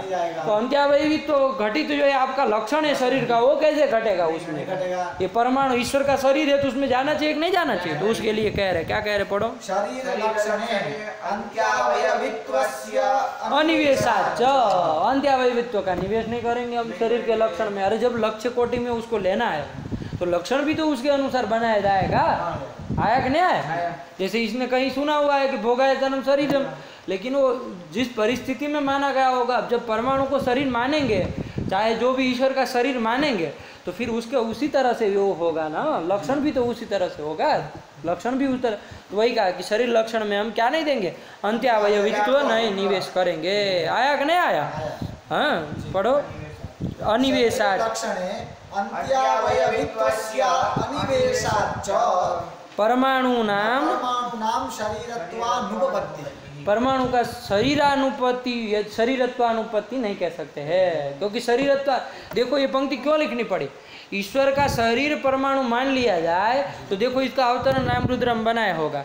ये जो अभी पंक्ति आई ना, ये परमाणु क्रियायाम से चालू करके, है कि नहीं है? वहाँ उसका अवतरण बनाया है।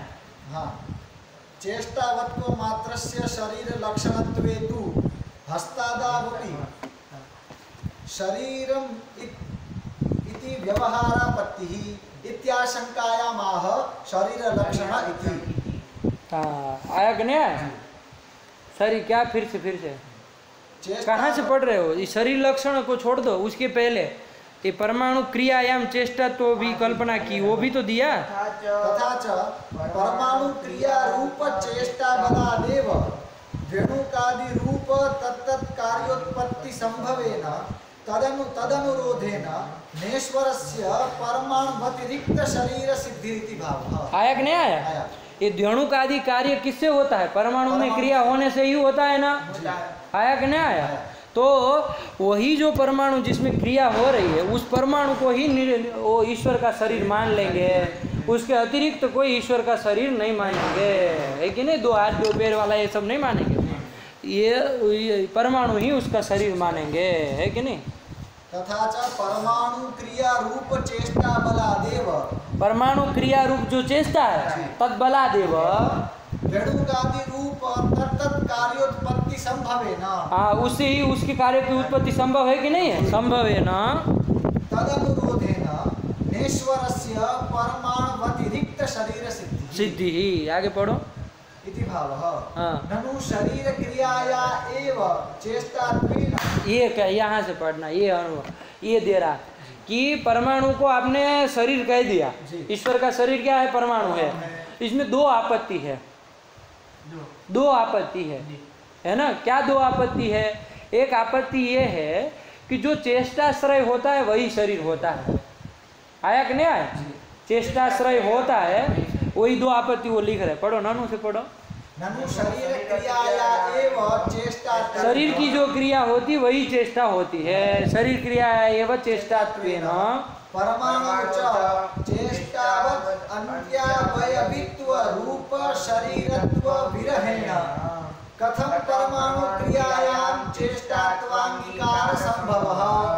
कैसे उसमें चेष्टात्वांगीकार करेंगे? हाँ, संभवः द्रव्यांतरानारंभकत्वे सत्यवयवित्वमेव हि अन्त्यावयवित्वम्। हाँ, तच्च परमाणु न संभवति। हाँ, ये परमाणु में नहीं ना आएगा अंत्यावयवित्व। देखो वो वाला, देखो 2 आपत्ति थी ना, ये जो पंक्ति लिखी गई है परमाणु क्रियायाम चेष्टात्व रूप वैजात्यांगीकारात्, 2 हेतु दिए हैं, परमाणु वैजात्यांगीकारात् और दूसरा क्या दिया? शरीर लक्षणे अंत्यावयवित्वस्य अनिवेशात् च, ये 2 दिया। क्यों? एक तो पहला क्यों दिया? पहला इसलिए दिया, कोई कहे कि भाई परमाणु जो है आपका उसमें क्रिया रहेगी लेकिन उसमें चेष्टा नहीं ना रहेगी, तो चेष्टाश्रय जो होता है वो शरीर होता है, तो परमाणु जो है वो कैसे शरीर हो सकता है ईश्वर का? तो कहा कि परमाणु क्रिया में हम चेष्टा तो रूप वही जाति अंगीकार करेंगे, है कि नहीं? जब उसका शरीर है तो चेष्टा तो भी उस क्रिया में माना जाएगा, तो इसलिए उस चेष्टाश्रयत्व घटने में कोई दिक्कत नहीं। दूसरी समस्या आई कि अंत्यावयवित्व नहीं घटेगा। अंत्यावयवित्व किसको कहते हैं? कि जब जैसे अवयवी कौन होता है? अवयव वाला, तो वो तो कोई भी हो सकता है कि नहीं है? लेकिन अंत्यावयवी कौन होता है? कि जिसके द्वारा फिर कोई दूसरे पदार्थ का आरंभ न हो। आया कि नहीं आया? जैसे आपका हाथ है, आपका हाथ है वो अवयवी तो है।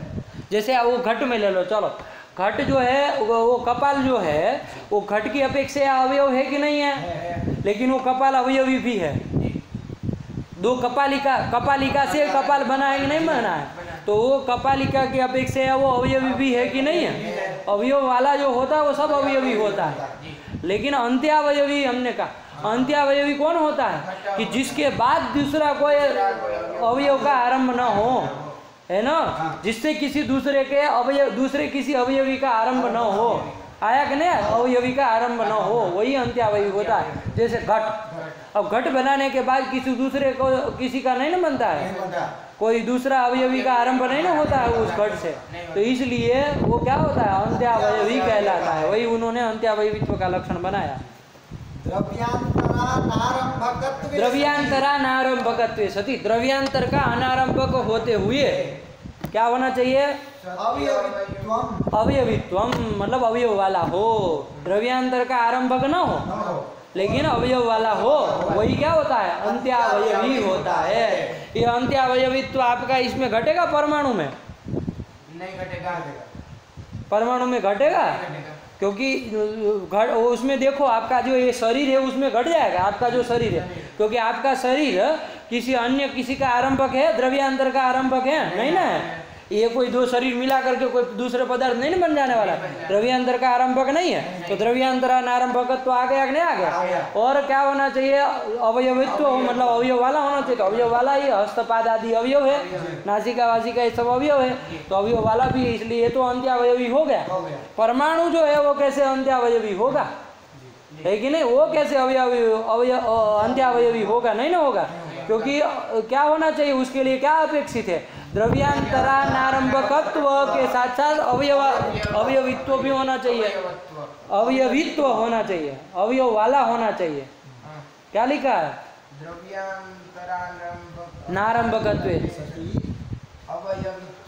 अवयवित्वम, मतलब अवयव वाला होना चाहिए। आया कि नहीं आया?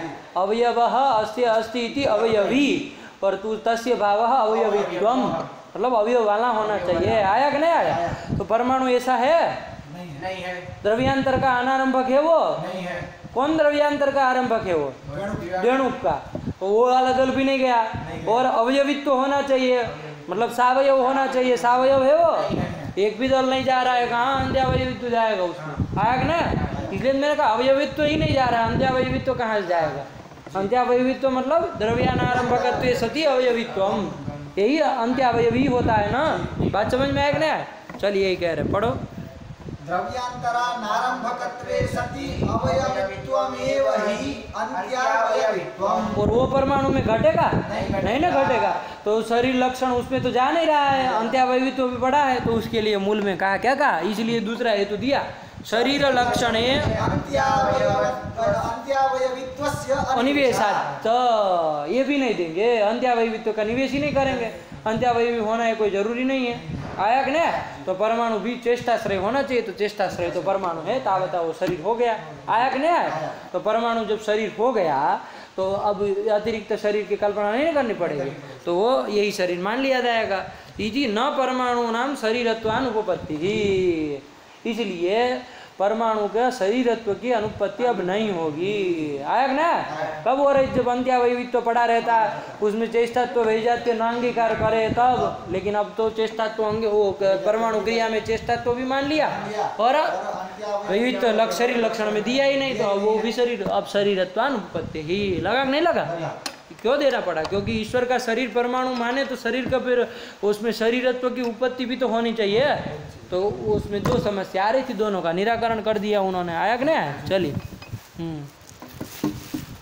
चेष्टाश्रयत्व को ही शरीर मानेंगे, तो फिर वो हस्तादि जो अवयव है उसके भी शरीर। अभी आया कि भाई वो हस्त जो आपका है उसमें भी तो चेष्टाश्रय तो चला जाएगा, उसके लिए लिखेंगे वो रामरुद्र लिखेंगे, इन्होंने तो हटा दिया। अंत्या विवेचन दे देंगे, अभी इन्हीं का काम है वो सब बनाना। ये तो अपना लिख के छोड़ के गए, अभी करे करो क्या देखा है कुछ? यहाँ से तच्च परमाणु न संभवति, परमाणु वेणु का आरंभकत्वात्, वेणु का आरंभक है और निरवयवत्वात्, अवयवित्वाभावात्, मतलब निरवयवत्वात्। चेष्टावत्व मात्रस्य शरीर लक्षणत्वेतु हस्तादावपि शरीरम इति व्यवहारापत्तिः। ये आपत्ति है कि अब शरीर में भी वो हस्त में भी शरीर के, कोई हाथ को भी शरीर कहने लगेंगे, नहीं ना होता है। शरीर अवयव कहा जाता है, शरीर का व्यवहार नहीं ना होता, मतलब होने लगेगा, क्योंकि आपने तो अपना काम बनाने के लिए सब उधेड़ दिया। इति व्यवहारापत्तिः इत्याशंकायामाह शरीर लक्षण इति शरीरत्वानुपपत्तिरिति तथा च हस्तादौ शरीरत्व व्यवहारे इष्टापत्तिरेव। कर लो व्यवहार, हमें क्या है? अरे शरीर कह दो, हस्त को भी शरीर कह दो, चेष्टा वाला जो होता है वो शरीर होता है, कोई दिक्कत नहीं, मान लेंगे। अब जब परमाणु को शरीर मान रहे तो आज तो थोड़ा अच्छा है उसके अपेक्षा। परमाणु को कह दिए शरीर है तो आज कौन से बड़ी बात? अरे शरीर होता है, कोई दिक्कत नहीं। पढ़ो। इसमें वीरू भाई, ये दो एक करके दो करके लिख क्या? हस्तादो शरीर व्यवहारे इष्टापत्ति रेवेति भाव अन्यथा हस्तादो तादृश व्यवहार वारणाय हाँ। शरीर लक्षणे अवयव भिन्नत्वस्यावश्यम उपादेयतया परमाणुनां शरीरत्वा संभवा। हाँ। इति उपिपाद्य। उस हद को वो उसको वारण करने जाए, हस्त का शरीरत्वापत्ति वारण करने जाए तो उसके लिए क्या देना पड़ेगा? अवयव भिन्नत्व, ये देना पड़ेगा। अवयव नहीं होना चाहिए, तो हस्त तो अवयव है इसलिए उसका वारण हो गया, लेकिन परमाणु का फिर शरीरत्व नहीं जाएगा, वो तो अवयव ही है, धेनु का नहीं जाएगा, है कि नहीं? तो ये आपत्ति आएगी। इसलिए उसमें वो क्या किया जाएगा? वो शरीर में व्यवहार इष्टापत्ति रहेगा। इष्टापत्ति। ये कहाँ पाठ है ऐसा? नहीं, एक क्या कहाँ लिखा? ये तथा च हस्तादो शरीरत्व व्यवहारे इष्टापत्ति रेवेति भावः। ये रामरुद्री में, हाँ, रामरुद्री में एक संख्या लिखी है, दो संख्या दो संख्या, और नीचे लिखा इत्यादि पाठ जी। तो ठीक है, कोई बात। मतलब कहने का वही कि भाई शरीरत्व मान लिया, शरीरत्व व्यवहार मान लिया जाएगा, वस्तु को भी शरीर का दिया जाए। और इसमें कुछ दे रहे हैं। हाँ, क्या?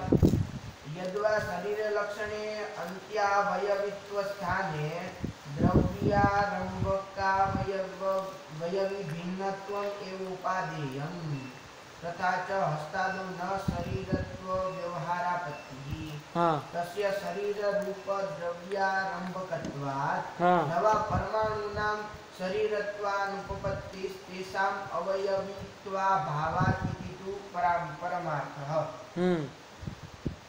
तेषाम् अवयवित्व भाव। क्या क्या दिया? हाँ, बना लिया। हस्त ये शरीर का लक्षण बना रहा है, परमाणु में जाए, हाथ में न जाए, तो क्या दिए? यद्वा करके। अच्छा है, चलो बोलो। यद्वा शरीर लक्षणे अंत्यावयवित्व स्थाने द्रव्यारंभकावयव भिन्नत्वम् एव उपादेयम्। द्रव्यारंभक अवयवी भिन्नत्व, अवयवी भिन्न, द्रव्यारंभक जो अवयवी तद भिन्नत्व होना चाहिए। बहुत अच्छा। द्रव्यारंभक अवयवी भिन्नत्वम, द्रव्यारंभक जो अवयवी तद भिन्न होना चाहिए। देखो हाथ तुम्हारा, कोई द्रव्य का आरंभक है कि नहीं है? हाथ है। किस द्रव्य का? शरीर का। ये जो पूरा आपका शरीर है, बॉडी, उसका आरंभक है कि नहीं? तो शरीर आरंभक हुआ, और वो अवयवी भी है कि नहीं है? तो शरीरारंभक अवयवी ही हाथ हो गया। शरीरारंभक अवयवी से भिन्न हुआ? नहीं हुआ। तो हम कहेंगे द्रव्यारंभक अवयवी भिन्नत्वे सती चेष्टाश्रयत्व। गया हाथ में लक्षण? नहीं गया। क्यों नहीं गया? बोलो। ये हाथ तो है, वो शरीरारंभक है, शरीरारंभक अवयवी है, उससे भिन्न नहीं है। अवयवी तो है, अवयवी भी तो है। अब देखो उसका, देखो परमाणु में जाएगा कि नहीं जाएगा? तो चेष्टाश्रय तुम जाएगा। द्रव्यारंभक अवयवी भिन्न तो भी चला जाएगा। वो देखो द्रव्यारंभक तो वो है, द्रव्यारंभक तो वो है, लेकिन द्रव्यारंभक अवयवी है क्या? वो अवयवी नहीं। तो द्रव्यारंभक अवयवी से भिन्न हो गया कि नहीं हो गया? परमाणु से हटा कि नहीं हटा? अरे द्रव्यारंभक वो भी है। यदि द्रव्यारंभक भिन्न तो कहते तो हाथ हट जाएगा, ये भी हट जाएगा, है ना? वो भी द्रव्यारंभक, ये भी द्रव्यारंभक, तो ये हो जाएगा। लेकिन द्रव्यारंभक अवयवी भिन्न तो अवयवी भिन्न तो आएगा कि नहीं आएगा? द्रव्यारंभक वो है, लेकिन द्रव्यारंभक अवयवी नहीं ना है, तो द्रव्यारंभक अवयवी भिन्न तो उसमें चला जाएगा। चेष्टाश्रय तुम तो है ही, तो परमाणु में शरीर का लक्षण चला गया, उसमें नहीं गया। किसमें? हस्तादि में नहीं गया। इसलिए क्या हो जाएगा? द्रव्यारंभक अवयवी भिन्नत्वे सती चेष्टाश्रयत्वम्। यही यद्वा करके बना लिया। आया कि नहीं आया? यद्वा करके यही बना लिया जाएगा। चलिए, हाँ, मूल में चलो अभी।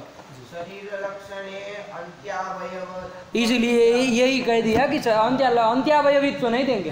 अंत्यावयवित्व हाथ को हटाने के लिए अंत्यावयवित्व देंगे तो फंस जाएंगे। परमाणु अंत्यावयवित्व नहीं है, इसलिए नहीं जाएगा, है कि नहीं है? क्योंकि अंत्यावयवित्व होने के लिए क्या चाहिए? द्रव्यारंभकत्व सती अवयवित्वम, ये चाहिए। तो ऐसा वो आज भी नहीं होता ना, परमाणु भी होता। क्योंकि दोनों द्रव्यारंभक है और अवयवी वो है, ये नहीं है। लेकिन द्रव्यारंभकत्व सती अवयवित्वम न तो हाथ में जाएगा न तो उसमें जाएगा। द्रव्यानारंभकत्व सती अवयवित्वम, ऐसा अंत्यावयवित्व नहीं ना जाएगा, दोनों किसी में नहीं जाएगा। तो हमको इसको शरीर बनाना था, तो इसलिए हाथ को छोड़ा जाए, इसको लिया जाए तो क्या काम करे। तो उन्होंने देखा, देखो द्रव्य के आरंभक दोनों है कि नहीं है, लेकिन अंतर क्या है, एक अवयवी है एक निरवयव है। तो अवयवी जो हाथ है उसको छोड़ना है, निरवयव परमाणु को शरीर पकड़ना है। तो द्रव्यारंभक जो अवयवी हाथ है उसको छोड़ना है, तो तद्भिन्नत्व कह दो, काम खत्म। आया कि नहीं आया? तो द्रव्यारंभक अवयवी भिन्नत्व ये कह दिया।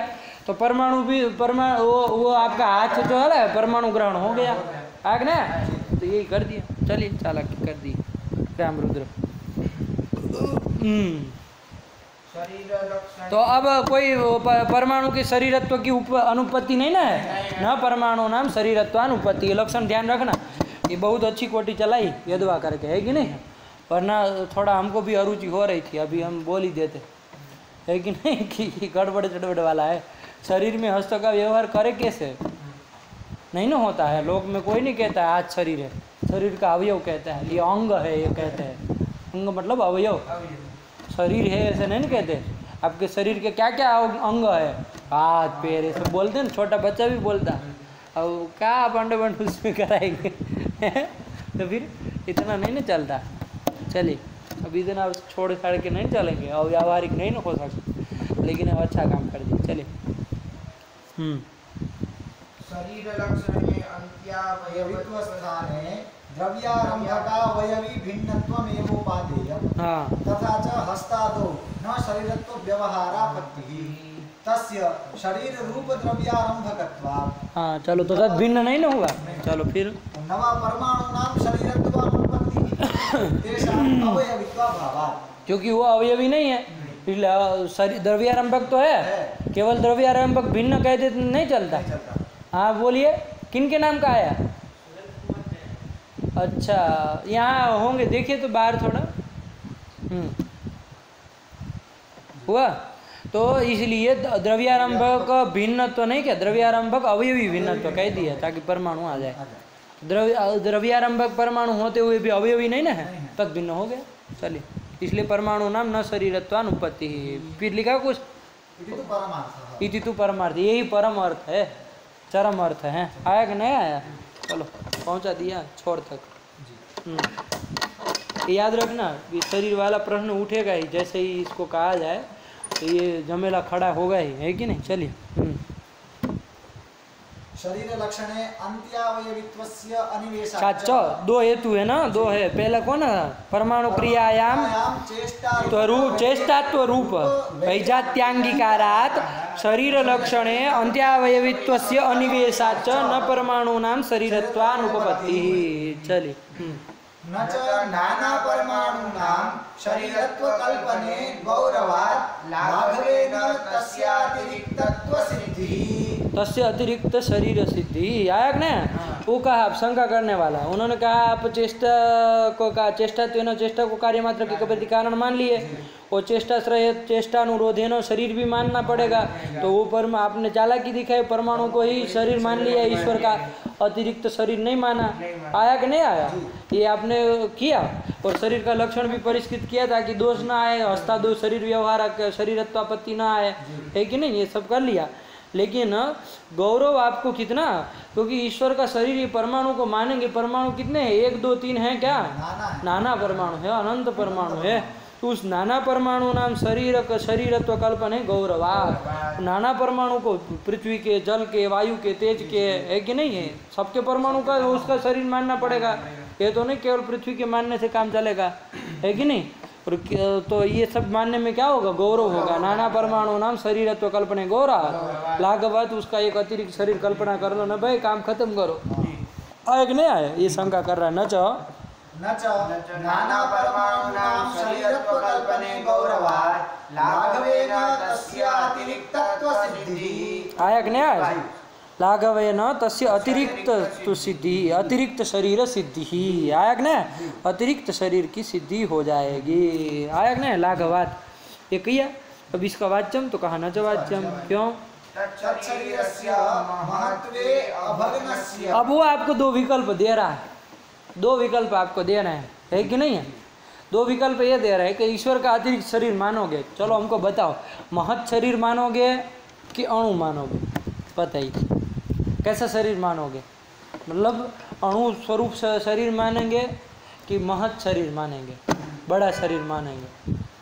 तो कहेंगे आप महत् मान लेंगे, महत् शरीर मानेंगे, बड़ा मानेंगे, है कि नहीं? ईश्वर है तो बड़ा शरीर माना जाएगा। तो कहा तस्य महत्वे, महत् शरीर मानोगे तो दोष दे रहा है। महत् तस्य महत्वे तत्शरीरस्य महत्वे अभग्नस्य तस्य पाषाणादौ प्रवेशासंभवेन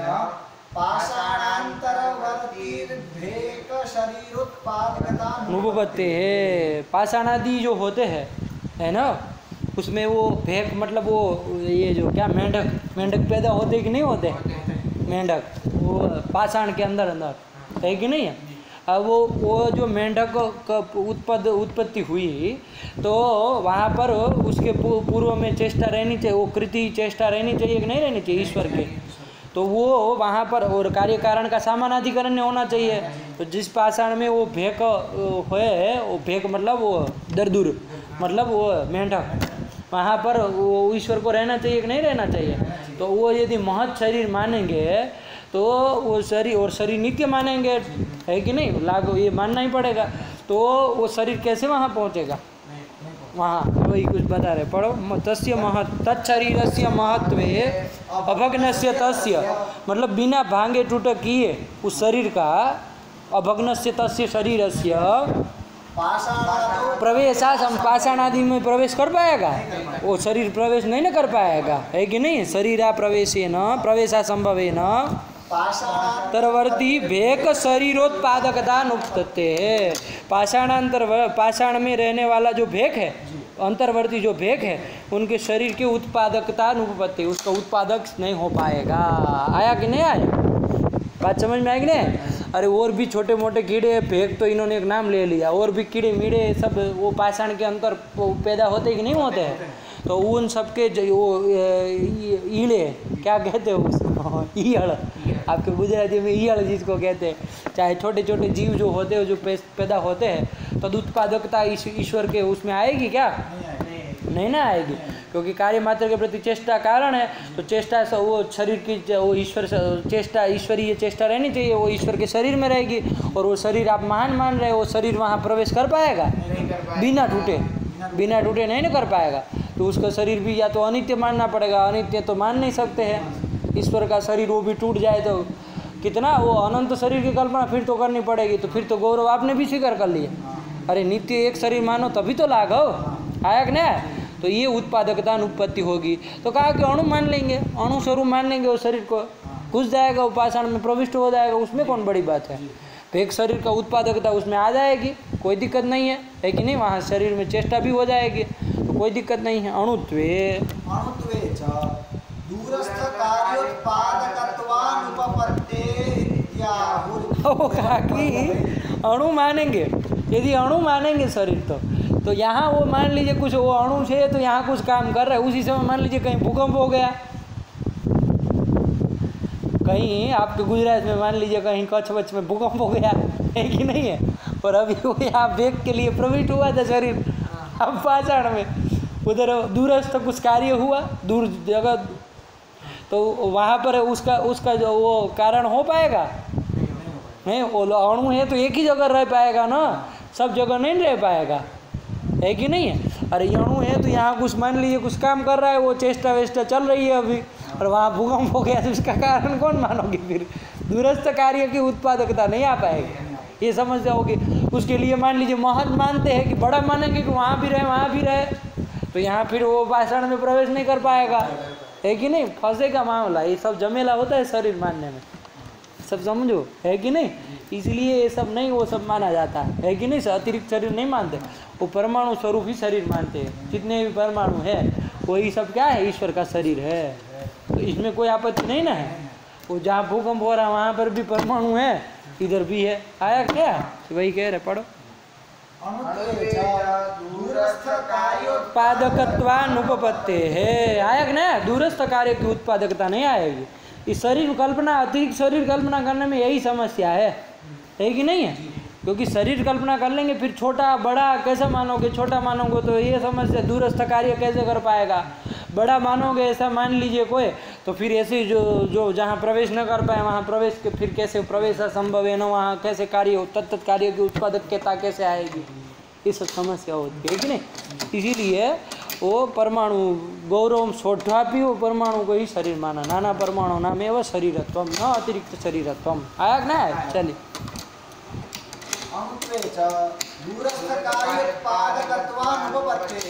इति आहु के आचार्य मतानुयायी न आहु। क्या आहु? तो उन्होंने ये कह दिया कि ईश्वर चेष्टात्वेन चेष्टा कार्य सामान्य के प्रति अस्तु कारणम, और वो अस्तु शरीरस्य अस्तु ईश्वरस्य शरीरम, लेकिन वो शरीर क्या होगा? अतिरिक्त शरीर नहीं होगा, अभी तो परमाणु ही शरीर होगा। तो परमाणु को शरीर मानने में जो समस्या आ रही थी वो सबका खंडन कर दिया है कि नहीं है? अरे वो शरीर का लक्षण नहीं जा रहा था, चेष्टा तो नहीं आ रहा, तो वो सब स्वीकार करके अंत्यावयवित्व को हटा करके शरीरत्वानुपत्ति नहीं होगी, ये सब कर दिया। उसके बाद एक शंका उठी गौरव वाली, तो उसका भी खंडन कर दिया कि ईश्वर के अतिरिक्त शरीर की कल्पना करोगे तो ये या तो भेकोत्पादकता नहीं आएगी, या तो वो दूरस्थ कार्योत्पादकता नहीं आएगी, इनकी अनुपत्ति हो जाएगी। अणु मानोगे, महत मानोगे, दो में से कैसे मानोगे? है कि नहीं? तो ये सब अनुपत्ति होने लगेगी। इसलिए परमाणु ही वो उसके शरीर है कि नहीं है? और चेष्टा तो न चेष्टा कार्य मात्र के प्रति कारण हो जाए, आया कि नहीं आया?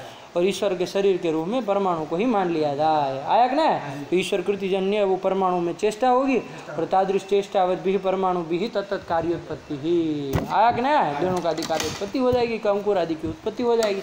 इति आहु, क्या आहु? आचार्य मतानुयायी न आहु। लगा कि नहीं लगा?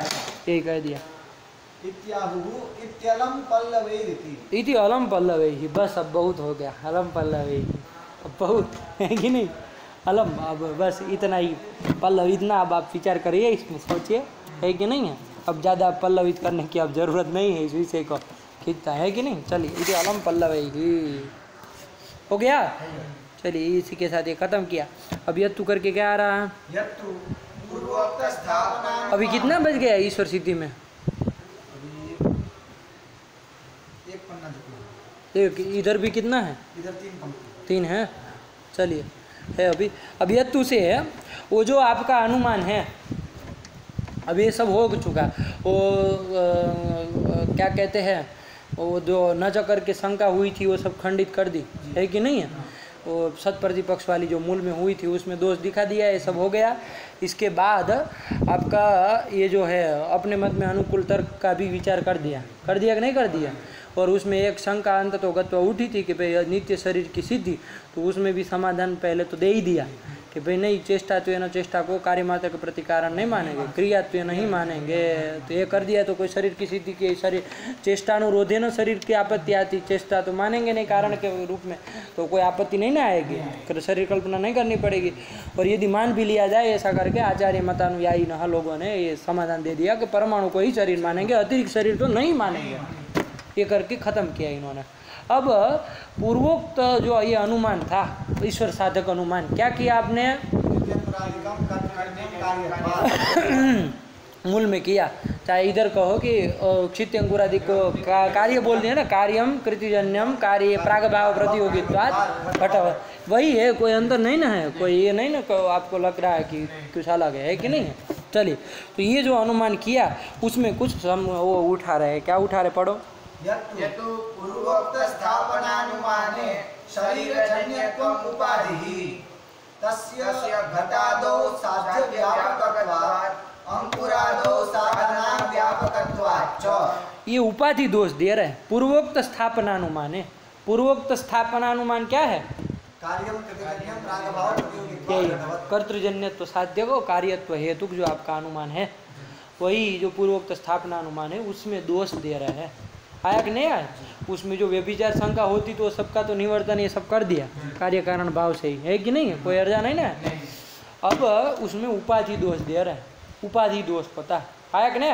जैसे कोई कहा पर्वतो धूमवान वन्य है, ये कहा, क्या कहा?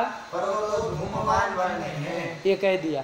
तो यहाँ ये जो धूम हेतु है ना, वह वन्य हेतु, वो क्या हो जाता है? उपाधि वाला हो जाता है, सोपाधिक हो जाता है। मतलब उपाधि आती है तो वो हेतु क्या कहलाता है? सोपाधिक। और सोपाधिक हेतु क्या कहलाता है? दुष्ट कहलाता है। आया कि नहीं आया? और यही व्याप्यत्व सिद्धि का यही दिया, सोपाधिको हेतुर व्याप्यत्वा सिद्ध। सोपाधिक हेतु जो होता है कि नहीं है, कि उपाधि सहित जो हेतु होता है वो व्याप्यत्व सिद्ध होता है। व्याप्यत्व सिद्धि दोष का अलग अलग रूप में व्याख्यान है कि नहीं? व्याप्यत्व सिद्धि एक तो उधर मुक्तावली में जो नील धूमादि के भवेत करके कहा, इधर आपका सोपाधि को हेतु व्याप्यत्व सिद्धि, उसमें व्याप्यत्व सिद्धि दोष रहेगा। आया कि नहीं? तो ये सोपाधिक हेतु, सोपाधिक हेतु मतलब उपाधि सहित हेतु। वहाँ उन्होंने दृष्टांत दिया कि पर्वतो वन्य धूमवान वन्य है। यहाँ जो ये वन्य हेतु है वो क्या है? सोपाधिक है। सोपाधिक मतलब उपाधि वाला है। उपाधि किसको कहते हैं? तो वहाँ लक्षण बताया, साध्य व्यापकत्वे सति साधना व्यापकत्वम उपाधि ही। आया कि नहीं? साध्य व्यापकत्वे सति व्यापकत्वम उपाधि ही। साध्य का व्यापक हो, देखो साध्य का व्यापक हो। सामान्य रूप से क्या होता है? हेतु जो है वो साध्य का व्यापक होता है ना, हेतु व्याप्य होता है। अब उपाधि कौन होता है? जो साध्य की अपेक्षा व्यापक है लेकिन साधन की अपेक्षा अव्यापक है। बात समझ में आएगी ना? साध्य की अपेक्षा व्यापक है और साधन की अपेक्षा अव्यापक है। तो ऐसा जो पदार्थ होता है वही उपाधि हो जाता है। आया कि नहीं आया? जैसे क्या वहाँ पर उपाधि थी? वन्यमान धूमवान वन्य में उपाधि ही, आर्द्रेंद्र जो संयोग है वही उपाधि थी। आया कि नहीं? तो साध्य व्यापकत्व और साधना व्यापकत्व दोनों जाएगा तभी वो उपाधि होगा। आया कि नहीं? जैसे देख लिया जाए साध्य व्यापकत्व जाता है कि नहीं जाता है? तो साध्य व्यापकत्व देखो, साध्य कौन है यहाँ पर? धूम है। तो साध्य व्यापकत्व मतलब यत्र यत्र धूमः तत्र तत्र उस उपाधि को रहना चाहिए, आर्द्रंदन संयोग को रहना चाहिए। तो ऐसा है कि नहीं है? जहाँ जहाँ धूम होता है वहाँ वहाँ आर्द्रंदन संयोग होता है कि नहीं होता है? आर्द्रंदन संयोग होता तभी तो धूम होता है, बिना आर्द्रंदन नहीं होता। यत्र यत्र धूमः तत्र तत्र आर्द्रंदन संयोग, तो साध्य की अपेक्षा व्यापक हो गए कि नहीं हो गए? और साधना व्यापकत्व जाना चाहिए, मतलब साधना का अव्यापक मतलब जहाँ जहाँ साधन है वहाँ वहाँ यदि उपाधि रह जाए तब तो व्यापक हो गए, वो ऐसा नहीं होना चाहिए। आया कि नहीं? साधना व्यापकत्व तो मतलब जहाँ जहाँ साधन है वहाँ वहाँ उसको नहीं रहना चाहिए। कोई एक जगह ऐसी होनी चाहिए जहाँ साधन रह जाए, साधन साध्य वो उपाधि न रहे। साधन कौन है? जैसे वन्य, तो यत्र यत्र वन्य तत्र तत्र आर्द्रंदन संयोग होता है? कहाँ पर? जैसे अयोगोलक में वन्य है कि नहीं है? वहाँ आर्द्रंदन संयोग है। आर्द्र को ईंधन का संयोग नहीं ना है, तो आर्द्रंदन संयोग नहीं है। तो साधना व्यापकत्व भी चला गया कि नहीं चला गया? व्यापकत्व नहीं गया मतलब अव्यापकत्व गया। तो साधना व्यापकत्व चला गया, तो इसलिए क्या हो गया? साध्य व्यापकत्व सती साधना व्यापकत्व दोनों चला गया, तो आर्द्रंदन संयोग क्या हो गए? उपाधि हो गई। ये उपाधि क्या हो गया? आपका उपाधि हो गए। और वो सोपाधिक आपका कौन हो जाता है? हेतु हो जाता है। उपाधि वाला आपका हेतु हो जाता है। कौन हेतु है? और वो जो वन्य हेतु वही क्या कहलाता है? व्याप्यत्व सिद्ध कहलाता है। आया कि नहीं आता? उपाधिमान जो हेतु हो जाता है वो व्याप्यत्व सिद्ध कहलाता है। लगा कि नहीं लगा? ये होता है। तो यही बात है। आया कि नहीं? कि ये व्याप्यत्व सिद्धि दोष हो, तो व्याप्यत्व सिद्ध हेतु सोपाधिक हेतु व्याप्यत्व सिद्ध, और उसमें व्याप्यत्व सिद्धि दोष है। वो कह रहा है कि यहाँ पर भी ऐसे उपाधि दोष हो जाएगा। ठीक है ना? अभी संक्षेप में केवल बता दे रहे हैं, है कि नहीं है? अभी संक्षेप में केवल बता दे रहे हैं ताकि ये केवल आपका उपाधि वाला दिमाग में आ जाए, इसलिए। वरना कल चलेंगे हेतु से, ठीक है ना? लेकिन अभी थोड़ा वो केवल दिमाग में बिठा लीजिए, उपाधि क्या होती है, लक्षण वक्षण याद हो जाए, ये सब हो जाए। तो जैसे यहाँ पर वो उपाधि दे रहे हैं, क्या दे रहे हैं? पढ़ो। यत्तु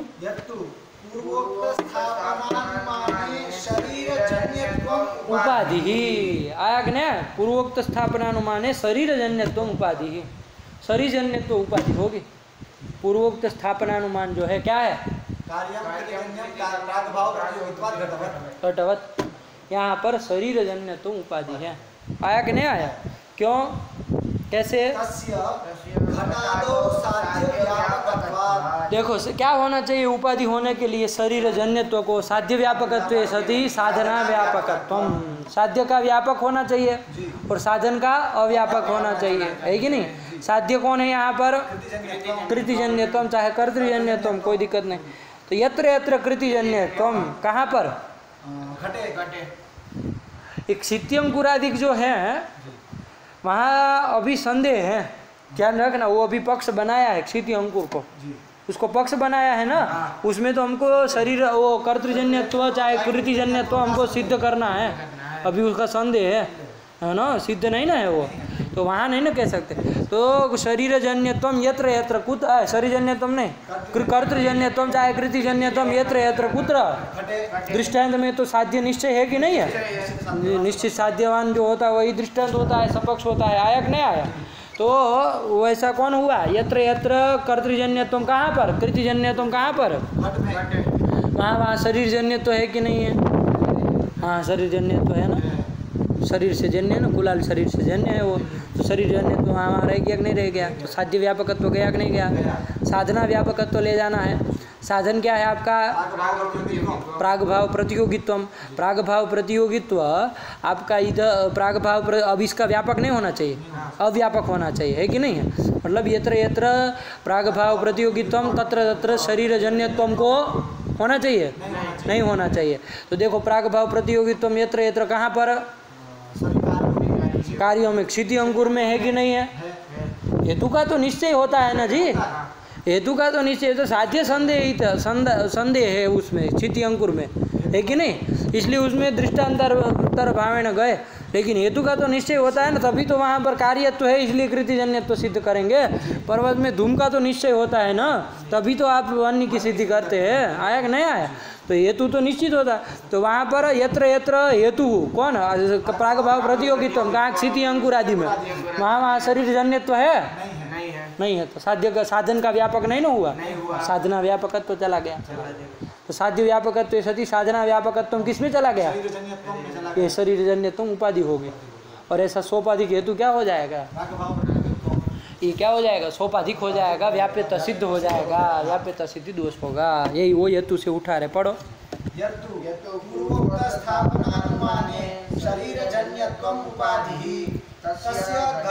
साध्य व्यापकत्वा, देखो घटादो साध्य, घटाद्यंतर भावेन साध्य का व्यापक होगा वो, है कि नहीं है? वही लिया ना, यत्र यत्र साध्यम करके साध्याधिकरण कौन लिया? यत्र यत्र साध्यम कहाँ पर? घटादि में है ना, तो घटादि दृष्टांत अंदर भावेन घटा रहे हैं ना, तो यत घटादो साध्य व्यापकत्वम, आया कि नहीं आया?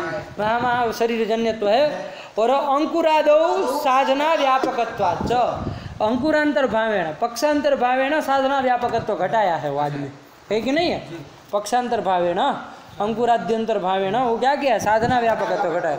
वहाँ साधन है लेकिन वो आपका शरीरजन्यत्व नहीं है, प्रागभाव प्रतियोगित्व है लेकिन शरीरजन्यत्व नहीं है। तो अंकुरादो साधना व्यापकत्वाच पूर्वोक्त स्थापना अनुमाने शरीरजन्यत्व उपाधि, उपाधि दोष हो जाएगा, आया कि नहीं? तो ये सोपाधि हेतु व्याप्यता सिद्ध हो जाएगा। ये दोष है ना, ये हेतु लोग को थे वो खंड वो दोष दे रहे थे, उपाधि दोष दे रहे थे, लगा कि नहीं लगा? जैसे बन्नीमान दुमान में आर्द्रंधन संयोग उपाधि, और उसी प्रकार कार्यम कृतिजन्यम घटवत इस अनुमान में तुम उपाधि ही, आया कि नहीं आया? चलिए यही कर दिया। और उपाधि जब होता है हो जाती है ना, तो वो साधु वो जो आपका हेतु है ना, वो साध्य की सिद्धि नहीं कर पाता है कि नहीं? क्योंकि आप विचार करिए कि साध्य क्या होता है? हेतु का अपेक्षा व्यापक होता है कि नहीं होता है? हेतु की अपेक्षा साध्य जो होता है वो, अब कोई ऐसी चीज मिल रही है कि जो साध्य का व्यापक है, तो हेतु का व्यापक होनी ही चाहिए ना। अरे जो हेतु का व्यापक आपका साध्य है, अब साध्य का कोई व्यापक है तो वो हेतु का व्यापक होना ही चाहिए ना। लेकिन यदि नहीं हो रहा है तो मतलब कोई दोष है, हेतु आपका गड़बड़ सड़बड़ है, आया कि नहीं? वही उपाधि होती है, आया कि नहीं आया? अरे वो कोई ऐसी चीज हो गई कि जो साध्य की अपेक्षा व्यापक है कि नहीं है, लेकिन साधन की अपेक्षा व्यापक नहीं है, इसका मतलब हेतु में गड़बड़ है। ये व्यभिचार के द्वारा ये जो आपको लगता होगा कि उपाधि हो जाने से क्या हुआ, दोष क्या हुआ? ये उपाधि हो जाने से उपाधि के द्वारा व्यभिचार हो जाता है कि नहीं है? व्यभिचार हो जाता है, व्यभिचार का वो व्यभिचार द्वारा वो व्याप्ति का प्रतिबंध कर देता है और करके दोष होता है। तो साध्य व्यापकत्व सती साधना व्यापकत्व आ रहा है, मतलब इतना तो आपको समझ में आ रहा है ना कि हेतु में गड़बड़ हो गई कुछ, है कि नहीं है? तो यहाँ पर भी ऐसे शरीर जन्य तो उपाधि मिली है, आया कि ना? जो साध्य की अपेक्षा तो व्यापक है, लेकिन साधन की अपेक्षा व्यापक नहीं है। साध्य व्यापकत्व सती साधना व्यापकत्व उपाधि ही, यही उपाधि दोष, आया कि ना? यही हेतु वाले ने रख दिया है। अब उसका फिर कल करते हैं, इसके आगे इसका समाधान भी करेंगे, है कि नहीं है? न च करके समाधान करेंगे, फिर खंडन करेंगे, फिर अंत तो गत्वा स्वयं समाधान देंगे, है ना? तन्न करके अंतिम में वो समाधान देंगे और उपाधि का प्रकरण खत्म करेंगे। और उसके बाद क्या बच जाता है? फिर वो द्यावा भूमि का थोड़ा मूल थोड़ा बचा है ना अभी, हाँ मूल भी थोड़ा बच, हाँ तो फिर उसका थोड़ा व्याख्यान उसका चलेगा दिनकरी में, है कि नहीं? उसी के साथ ईश्वर सिद्धि खत्म करेंगे। लेकिन अब कितना बज गया? एक पृष्ठ इधर, हाँ चलिए हो कोई बात नहीं, कल या तो परसों हो जाएगा, ईश्वर सिद्धि समाप्त हो जाएगी। रखा जाए, चलिए ये उपाधि को बढ़िया से लगा करके आइए, साफ साफ रखिए, है कि नहीं? जल्दी कल होगा, है कि नहीं? चलिए सृष्टो या सर्गरूपा जगदवन विधो पालनीया च रौद्री संहारे चापि यस्या जगदिदमखिलं क्रीडनं या पराख्या पश्यन्ति मध्यमाथो तदनु भगवती वैखरी वर्णरूपा शास्मद्वाचं प्रसन्ना विधेर्गिरिशा राधितालङ्करोतु। भगवत्यै नमः, पराम्बिकायै नमः। अस्तु।